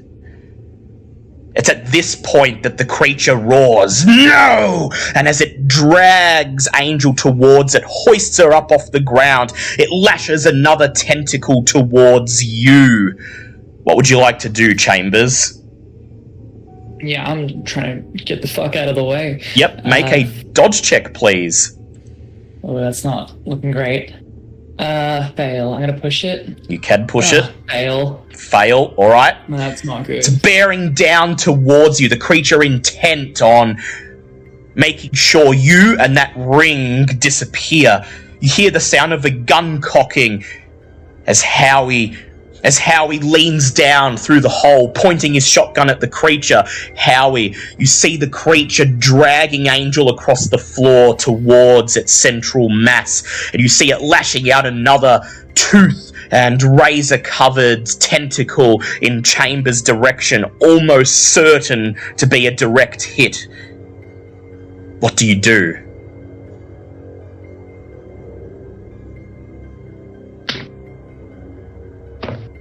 Is this me? This is you. Yeah. This is you, Okay, Howie. I thought I didn't hear the name at first. So I was Sorry, like, yeah. Said Howie, what do you do? Yeah, I guess I'm gonna. If I've got the shotgun, You've got the I'm gonna shotgun. You're gonna point it at the monster and lean down, maybe somehow, and just get a shot off on this thing. Yep, see if you can distract it. Okay, I'd like you to go ahead and make a firearms shotgun/rifle check. Oh no, I don't know if I have any skill in that. Right, shotgun/rifle. Yep, Yeah. Okay. Please. should be 25% base, I think. Yep. So you got 1 in 4 chance either way if you don't have it. 43. 43. Would you like to push or spend luck? I'll let's push. You just roll again. Roll again, but if it fails, there will be consequences. Okay, I'll push. 10. 10, nice, and that's a crit too. Is it? Oh, Yeah. bloody is. Yeah. You raise the gun, the creature moves with surprising speed, the tentacle lashes down towards Chambers. You raise your gun, cock it, and fire. Bang! Bang! The shell slams into the tentacle. It lurches back, writhing in pain. You may go ahead and roll damage. That will be, let me look this up for you, a shotgun. That is a 12-gauge shotgun. That will be 4d6 damage.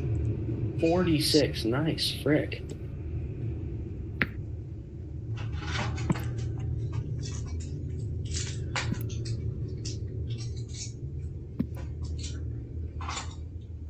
Do I add anything to it? Like Just the for damage bonus? no, that's only for melee. I got 14. 14, nice. With a sickening squelch, the tentacle drops off, falls to the ground. Immediately, the creature lurches forward, shoots out another tentacle, but it's far enough away that Chambers has more than enough time to react. Chambers, what do you do? Did my crit do anything? Sorry. Yeah, it doubled the damage to 28 and blasted the tentacle off. Fucking hell. Nice. Sweet. Cool. We're trying to get that ring to Angel, who's currently being dragged across the floor towards the gaping maw in the center of this creature's mass. I imagine she's like licking the tentacle. Yes, she's completely lost it at this point. Chambers, don't put on that ring. What do I do with it? Only descendants can wear it, but do we really trust Angel to control this beast? Fuck it, I don't care. Angel, can you wear the ring? Are you there? It's a fucking ring! I don't know, it's a... Oh, you're fucking licking the tentacle. Yeah, the question is how you're going to get it on Angel as she's being dragged by the monster towards it. Yeah, Now that I've licked his tentacle enough, I start dropping salt onto it. Yeah, you start dropping salt. This time it doesn't appear to do anything. It just lands on the tentacle, which continues wrapping tighter around you, pulling you towards the monster. Where's the attention drawn to? Is it looking at anyone specifically? It's not, so it's dragging Angel towards it, and a new, smaller tentacle is shooting out in the direction of Chambers, but he has more than enough time to get out of the way if he wants to, or even raise his gun and fire. Yeah, I'd like to fire. Yep. Do you want to fire at the tentacle heading towards you, or the one that's dragging Angel? Angel at this point. Alright. Raise your gun. See Angel being dragged across the floor, the shells and silt crunching under her body. You raise your gun, point it at the tentacle, and fire. Please make a firearms handguns check. I rolled 3 against 50. Ooh, that's a crit. So, your gun deals 1d8 damage, so go ahead, roll that and double it. 1d8, sorry? Yep, 1d8. Love the music. That is 6 or 12. 6, 12. Bang, bang, bang! You fire off 3 rounds. They slam into the tentacle. It stops, twitches for a moment, but doesn't break off the way the one that was hit with the shotgun does. After a few seconds, it resumes its motion, dragging Angel by the legs across the cellar floor. And while you were firing at it, the other tentacle was able to get close enough, and out of the corner of your right eye, you whirl around and see it bearing down towards you. You have enough time to dodge, but you will require a critical dodge to get out of the way. Yeah, I guess I'll try. Hey. Yep. No, very much not a pass. Want to push? You were spared the consequences of your push by Howie's intervention last time, so... Yeah, right. 17, just shy of a crit. It's just, yeah, it's against 30, so 17. 17, would you like to spend 2 luck? Yeah, right, that's fine. You see it coming, and you leap out of the way just at the last moment as one of its razors grazes your back, tearing your suit, dealing 2 points of damage to you. You fall face first onto the ground. Trixie, what are you doing? I'm going to run up to Chambers and with a sleight of hand, I'm going to take the ring from them and to distract. Yep. All right. So Chambers, I assume you're not willingly going to hand over the ring, which is why she has to use sleight of hand. Oh, I'll hand it over. Oh, yep. So you see Trixie coming, and Trixie, he just throws the ring in your direction. And as soon as he does, you see another tentacle, the one that struck him, stop in midair, turn, and begin snaking towards you. Oh, great. There goes my tact and finesse I was going to play. You two try and distract these tentacles somehow. I'll try and get it to Angel. I don't know. Yeah, I'll do my best. Yeah, I guess just... Trixie snatches up the ring and starts running towards Angel, who's being dragged across the floor. Angel, you feel the tentacle slacken for just a moment as Chambers' bullet hits it. You have a chance to try to break free if you want to. I take my ritual knife and I jab it in there to loosen it. Yep. Pull myself out. So you're just going to stab it? Yep, alright. So I'd like you to go ahead and make a fighting brawl check. 25% chance. What is it? Under 25. That's an 85. 85. You can push if you like.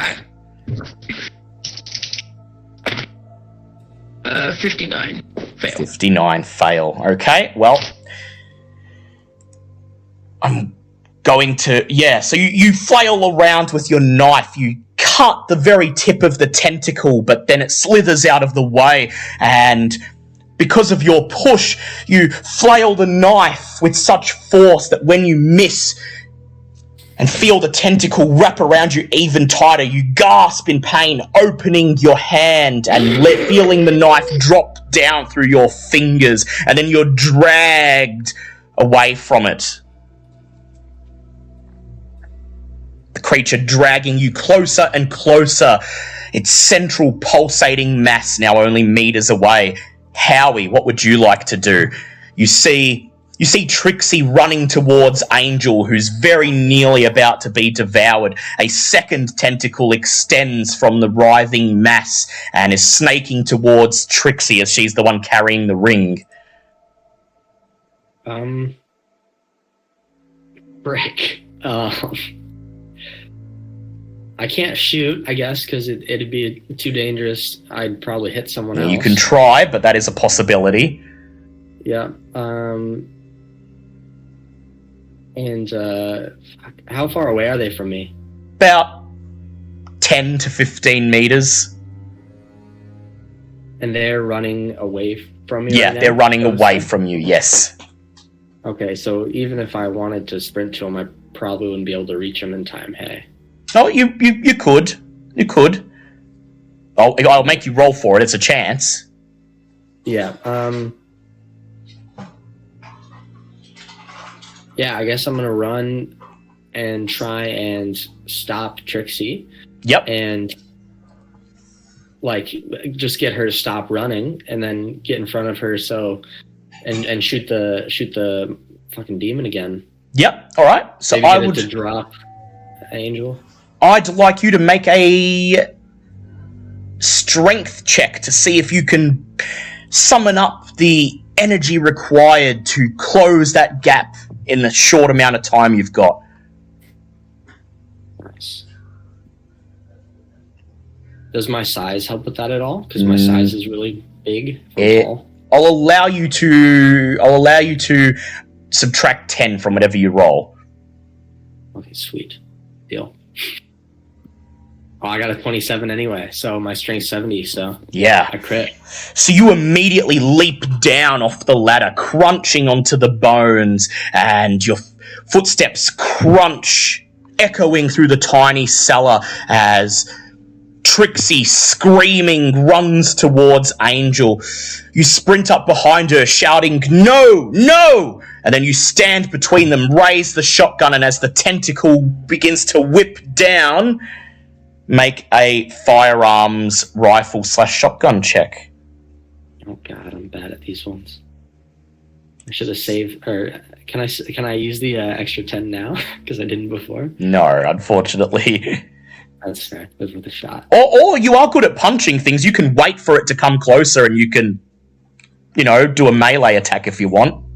Oh, yeah. I'm gonna try. I'm not punching anything yet. I'm a boxer, so I feel like I have to try and hit it with even if I use the shotgun and try and hit it or something. Yeah, you can use the shotgun as a makeshift club if you want. Yeah, well, if that'll do me more than. All right, so go ahead, make a fighting brawl check as you cock the shotgun and then realize you're at close range. You flip it around and hold it, wrap your hands around the barrel and hold it aloft like a club. You step forward, squaring off against the monster as if it's just another opponent in the ring. The tentacle draws closer and closer. Fighting brawl check. 73. I have 80, so that's a pass. 73. It's going... So what happens is when you're doing melee attacks, it's a contested roll, so it's going to be your fighting against his fighting, so you've got to pass. His fighting is 42%, and he rolled 17, which is a crit for him, which means he did a better job than you. So you lunge forwards, swinging the club, and as you go to swing it, the creature, without effort, knocks it out of the way, and then it launches back and strikes down at you with its tentacle. A direct hit right in your torso. You take 6 points of damage. Nice. So you've taken... So what is your max HP? I have 14, so I'm at 14, yeah. So you've taken more than a third of your HP in a single hit, which means you've sustained a major wound, which means if you fall to 0 now, you'll instantly die. And also, because you've sustained a major wound, you now have to make a con check to see whether you remain conscious or if the shock just sends you down. Oh, lovely. It's not a fair game. I got a 54 and my con 60. 60. You feel woozy for a moment as you steady yourself from the blow. Your head is ringing, but you manage to remain on your feet. You look down. A chunk of flesh has been torn from your torso. You think you can see bone underneath, and blood is gushing out onto the floor. Chambers, you're next. What would you like to do? So, hang on, remind me what my current situation is. You're standing there watching, your gun is raised, you've just seen Howie take a direct hit. It's ripped a chunk of flesh out of his torso, but miraculously he's still on his feet, and he's protecting Trixie, standing between her and the tentacle. Angel's still being dragged across the floor, and within a few seconds, she's going to be close enough that the creature will be able to just bring her up into its mouth and tear her to shreds. Do I have a clear shot at the creature in any way? You do? I think I have a round or two left. You do? I would like to aim in such a way that it would hopefully help Angel get free. Yep, so shoot the tentacle in front of Angel. Go ahead, make a firearms check for me. Yep, that's 73. I'm going to push. Yep. It's a crit, actually. It's a crit. Bang! 1d8 and double it, please. Yep. 4 to 8. There's a squelch. The tentacle breaks, and Angel, you feel the pressure around your body subside. You gasp for breath and realize someone has saved you. You have barely any time to act. Another tentacle is already shooting out of the roiling mass, determined to continue the job. Trixie, Angel, what do you do?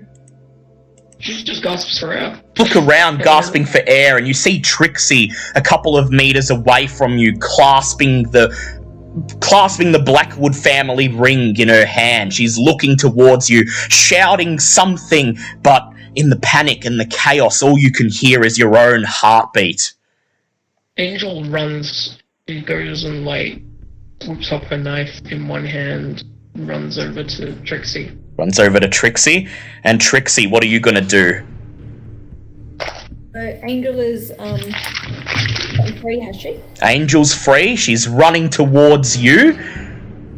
For her running on her own, you'll have to wait till next round, but if you like, you can try to run to her, meet her halfway, or maybe try to throw the ring. Yeah, I think I'm gonna throw the ring. Throw the ring. Okay, nice. As you raise the ring in your hand, raise it above your head, you look towards Angel and you shout, "Here!" and you hurl it. I'd like you to please make a strength check for me to see if your throw... Actually, there is a throw skill. I forgot there's a throw skill. So I'd like you to just make a throw check for me, please, to see if you are accurate. It's 20% chance if you don't have it. I failed that, so I'm gonna push. Yep. No, failed again. Fail. You hurl the ring. You hear it clatter to the ground somewhere a meter or two to the right of Angel, and it disappears under the silt. And then, because of that brief moment you took to aim, the fact that you pushed your roll and failed, a third tentacle lashes out. You spin around and you see it there. You weren't aware of it a second ago. It seems to have appeared out of nowhere, and you have only a split second to react. What would you like to do, Trixie? I would like to dodge in the direction of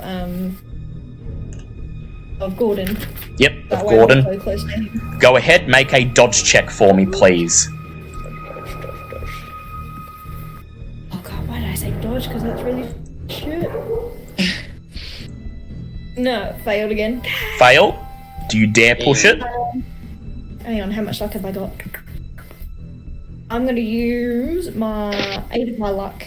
Yep. 8 of your luck to get a regular pass on your dodge. I'm going to roll for the creature.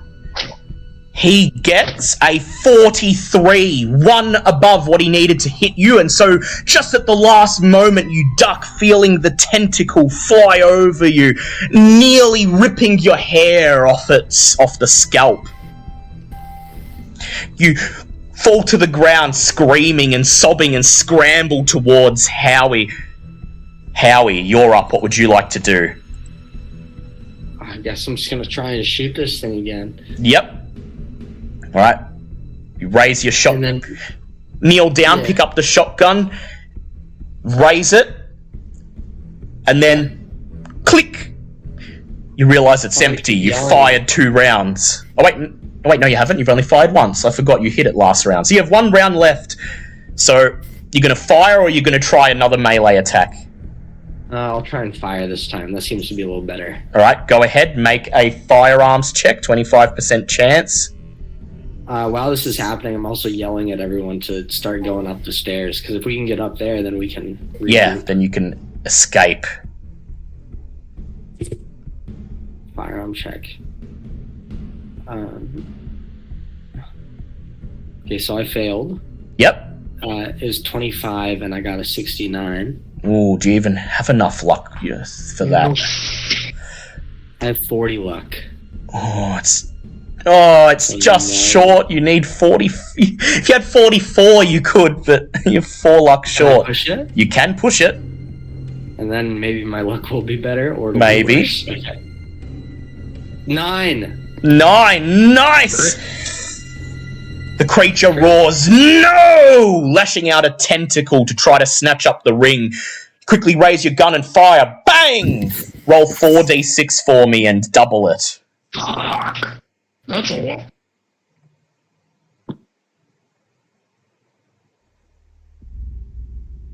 $46. Yep, 4d6 and double it for me. So max would be 20. 32. 32. Nice. Bang! The tentacle drops off, falling to the floor. Angel hits the dirt and starts scrambling around for the ring. Angel, I assume you want to find the ring? I want to find the ring, put it on my finger, and then slip my hand and bleed onto it. But you got to find it first, so I would ask you to please make a spot hidden check, and you may make it with advantage because the tentacle that was speeding towards you has been shot off. Oh. How you roll for advantage in Call of Cthulhu is you roll twice and take the lowest. Let's say 59. Let's say 65, so lowest was 59. So if I take 25% chance, I might use my luck. Yep. So with a 9, that's 6 would get me that. 6, yes. Come on, you whisper. You clear away some of the shells, and there you see it, the ring on the ground where Trixie threw it. You scramble it up into your hand, and then as the creature roars and begins pulling its entire mass towards you, you slide it onto your ring, hold it over your wound, allow a drop of your own blood to drop onto the metal. The creature stops. It roars, "No! No! No!" What do you do?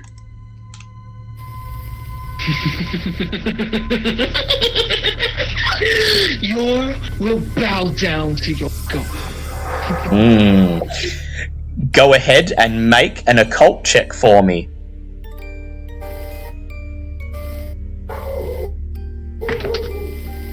That is a 7. Oh, okay. Yeah, that's a crit. The below and 7, so that's 7.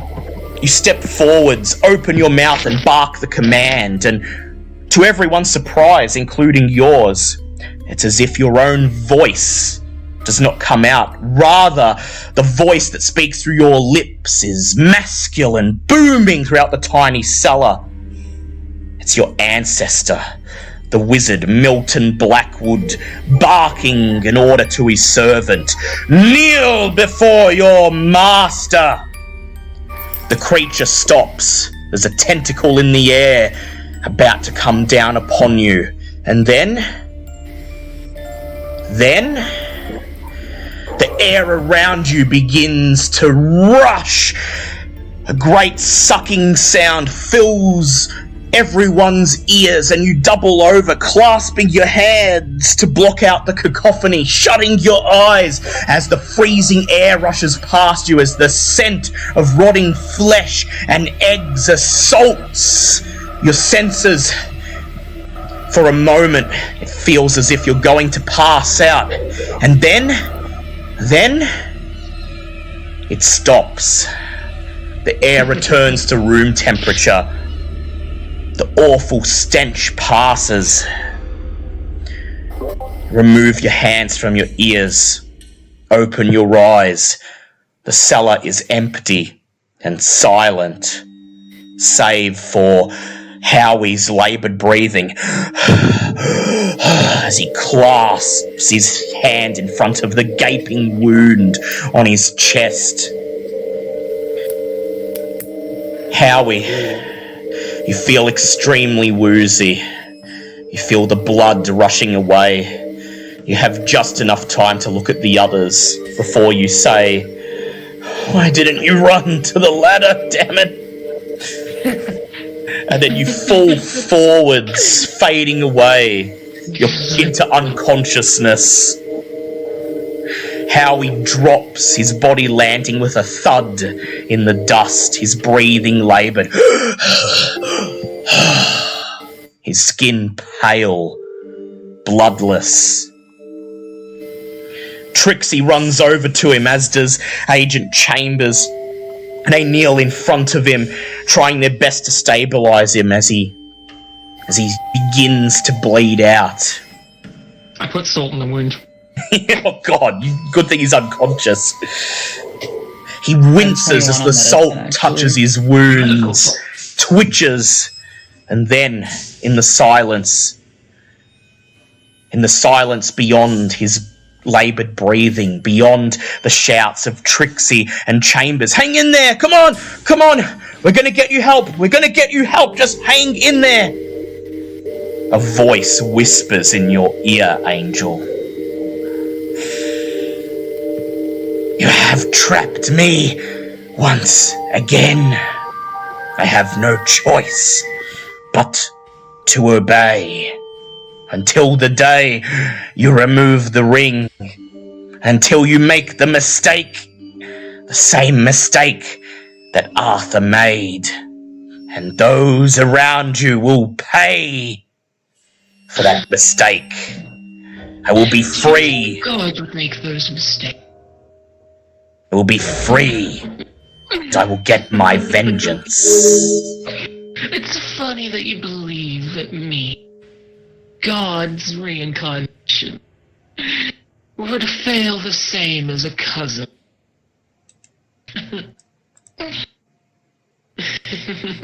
Your laughs echo through the cabin.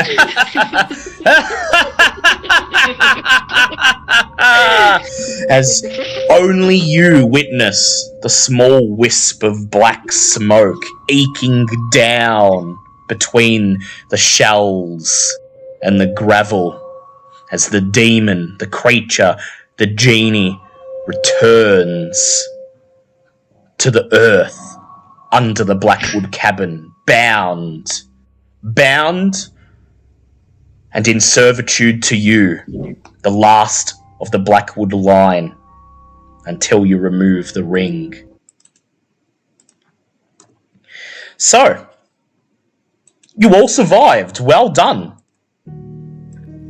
Yeah, I can see how people die pretty regularly. Yeah, well done. I was expecting at least one of you to die. You've impressed me. So, Because then when you were describing, I thought Gordon was dying. Like, what? Hang on, what?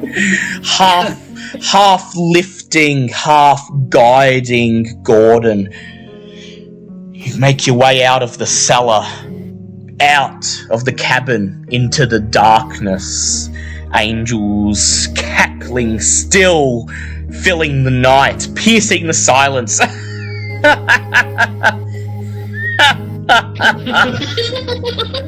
Somehow, Enjoy your victory later. Somehow, miraculously, Gordon persists, lingering between life and death long enough for you to make your way down the hiking trail into the village of Whitehall. At this time of night, nothing more than a couple pinpricks of light in infinite blackness. But you don't have to travel far. You stumble to the first building you find, knock on the door, and collapse to your knees. As it opens, the person on the other side gasps. They see Gordon covered in blood, and somewhere in the night, a woman begins to scream. 2 weeks later, you're all assembled once again in the law office of Joseph Klein. Sitting somberly across the desk. I'm curious. You escaped with your lives intact, and Agent Chambers, you even managed to find Rose's body. But there was no evidence to clear Arthur's name. So what did you tell the authorities?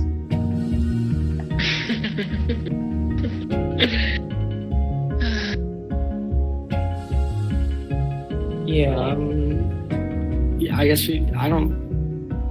guess we would have spoken beforehand to kind of decide what we would say. Yeah.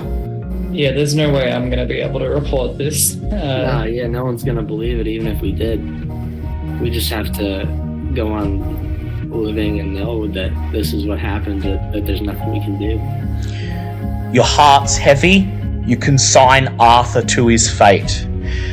Agent Chambers makes the report. Rose's body was found buried in the cellar. Her remains showed signs of blunt force trauma. In your estimation, she was bludgeoned to death by a grouting trowel in the basement. A victim of Arthur in his momentary insanity. You make no mention of genies or demons in your report. Klein hangs his head and he sighs. Well, I know you tried your best, but like I said, Arthur snapped, and he's my friend and I love him, but we have to accept what happened here. I got a letter from the district attorney this morning. They're going to go ahead with prosecuting him. They're going to push for the death penalty. We never said we found any evidence that he did do it. We didn't find any weapon or anything. But forced trauma could be anything. I speak into the ring.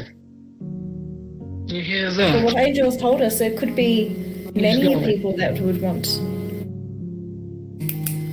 do Klein. to the Blackwood estate and its residents. Klein just shakes his head, looks at Trixie and Angel with pity, and he says, I understand. He was a great friend to us all, and your cousin even. Yeah, I'd like to believe his stories too, but, well, Agent Chambers has it here in writing. He killed that poor woman, and we just gotta live with that. Let's hope that when he goes, we remember him for the person he was, not the person he became. He bows his head. Do you think when the court kills, I might be able to get blood? He looks over at you and he says, That's a very odd request, but Look, I understand you want something of your cousin to remember him by. I've heard of locks of hair being requested, fingernails, clothing. I don't need anything to remember. He looks at you, a sad look on his face, exchanges glances with Agent Chambers and Howie, and then he sighs and he says, I'll do my best. As a last favor to your cousin and your family. There's a knock on the door. Klein looks up. Yep. Let's make a deal. Let's make a deal. As you get up out of your seat, walk towards the door, just as it opens, and a bespectacled, portly man, balding, enters. He looks around, looks over at Klein and says, I'm sorry, Mr. Klein, I hope I'm not interrupting anything. I understand the DA's just given the word, and Klein nods. He gestures to the empty seat where Angel sat. The portly man sighs, shakes his head, and sits down. He looks up, staring at you each in turn, silently sizing you up. He holds out a beefy hand, and he says, I'm Dr. Eugene Earle, originally of Miskatonic University, Arkham, now guest lecturer at Boston University. I'm in the anthropology department. In the anthropology department, specifically, I deal with folklore, with things that, he looks in Klein's direction, with outlandish tales that most would not believe. Angel stops at the door and look. Throws him a business card. Just like. Throws him a business card. He catches it in the air, looks at it, and smiles, folding it into his pocket. And then he says, Your friend, Arthur Blackwood, was an acquaintance of mine, a member of what I like to call the Paranormal Club. We're something of a group of hobbyists. Make our bread investigating cases that are deemed too outlandish for the detectives or the police.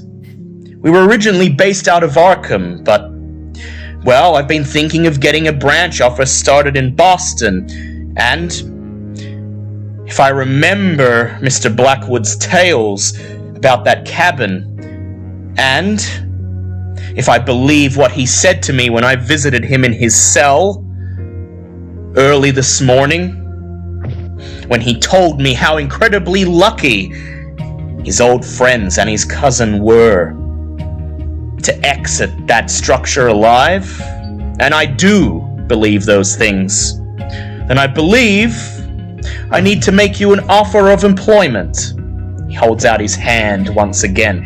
If you'll accept it, of course. I'm looking for, well, quite frankly, for the kinds of people who've dealt with the stuff that you have been through.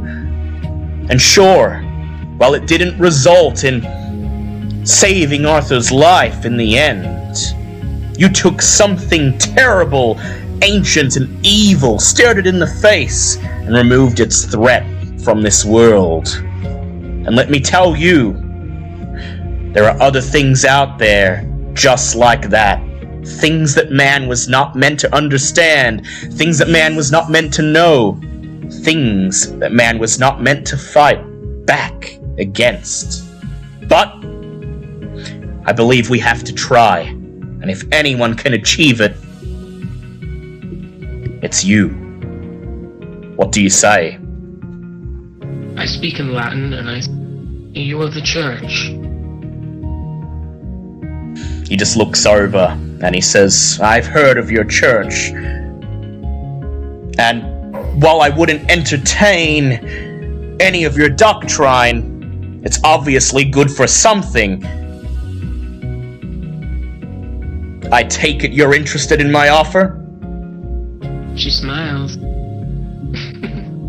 Good, purrs Eugene, nodding. And the rest of you? I don't know. Can I get back to you? Go ahead, he says. But I'm sure you'll find you won't be able to talk to anyone about what you've experienced. And you will feel that urge to talk. And soon enough, you'll begin to realize that more than the money I pay, more than the offer of employment I make, what I truly offer is a kind ear, one who will listen and furthermore believe. Oh, sir, if you know the church and the pod, you'll know. He looks over at... God, after all. He looks over at Trixie and at Agent Chambers. I understand you have your day jobs. You'll be able to keep them, of course, but whenever someone tells a story about a haunted house, whenever someone goes mysteriously missing, well, I'll know who to call. What do you say? I think we can arrange something, and I just hand him my card. Trixie? Well, always being interested in the histories of how stories and folklores and tales of origins happen. I've always sort of had an interest in this sort of thing. I would have jumped at the chance to join your team. A woman after my own heart, says Eugene Earle, his beefy lips twisting into a smile. Well then, it's settled. He climbs out of his chair, exchanges a glance with Klein, who just shrugs and shakes his head. Welcome to the Paranormal Society. And we end this week's session. Nice. You all survived, and there are rewards. First of all, for Angel, you may increase your luck by 10. This is the gift from the genie, the uncanny luck that lives in every member of the Blackwood line. But remember, so long as you wear the ring on your finger, it cannot harm you. But it bides its time. It is immortal. And it never, ever forgets. Well, I'm a god. Plan to make a few deals. The rest of you, you may pick any 3 of your skills, and also this is also for Angel. You may pick any 3 of your skills and increase them by 1d6 each. Okay. The ones we already have, yeah? Oh, you can pick a skill you don't have if you want. Okay. So we can just roll 3d6 and then add those to it. Yep. So pick any 3 skill. You can even pick the same skill and add 3d6 to it if you want. Oh. Nice. Awesome. Okay, I'm going for my occult, which puts 89. Yep. And finally, I would like all of you to please roll 1d6, and you add that amount to your Cthulhu Mythos skill. You've now encountered the Mythos. You now know there are things out there that are beyond any nightmare you can imagine, and you're starting to learn how they work. What do we add that to, sorry? Cthulhu Mythos. What is I that? got the So Cthulhu Mythos is going to be your skill that whenever you encounter a monster or anything connected to the Cthulhu Mythos, you can roll that, and if you somehow manage to pass, I will tell you straight from the books what you're dealing with. Nice. Do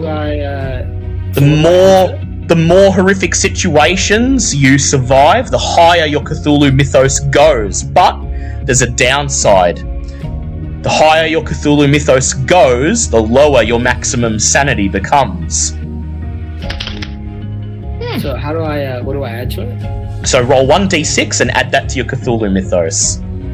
Am I still temporarily insane? No, you're not temporarily insane. Well, you didn't go temporarily insane. You failed the intelligence check, so you didn't actually comprehend what was happening. It didn't register. Oh, I thought I went temp insane. No, you see what happens if you lose 5 or more and then you pass an intelligence check. You understand what's happening and you go insane. But you lucked out and you were so caught up in your own occult stuff that you didn't really register that what you're facing was real. Oh. Yeah. So, I hope you all enjoyed your intro to Call of Cthulhu, and next session, I'll take the training gloves off. We'll get into it for real in episode 2, The Haunting of Corbett House. That was What's in the Cellar, episode 1 of Call of Cthulhu, Edge of Madness. A Call of Cthulhu 7th edition actual play podcast presented by DM Fiat with me, Dale, as Keeper of Arcane Lore, Ash Gray as Agent Robert Chambers, NCS as Howie Gordon, Toxie as Angel, and Lynx as Trixie. Background music in this podcast was created by Kevin MacLeod and is used with permission.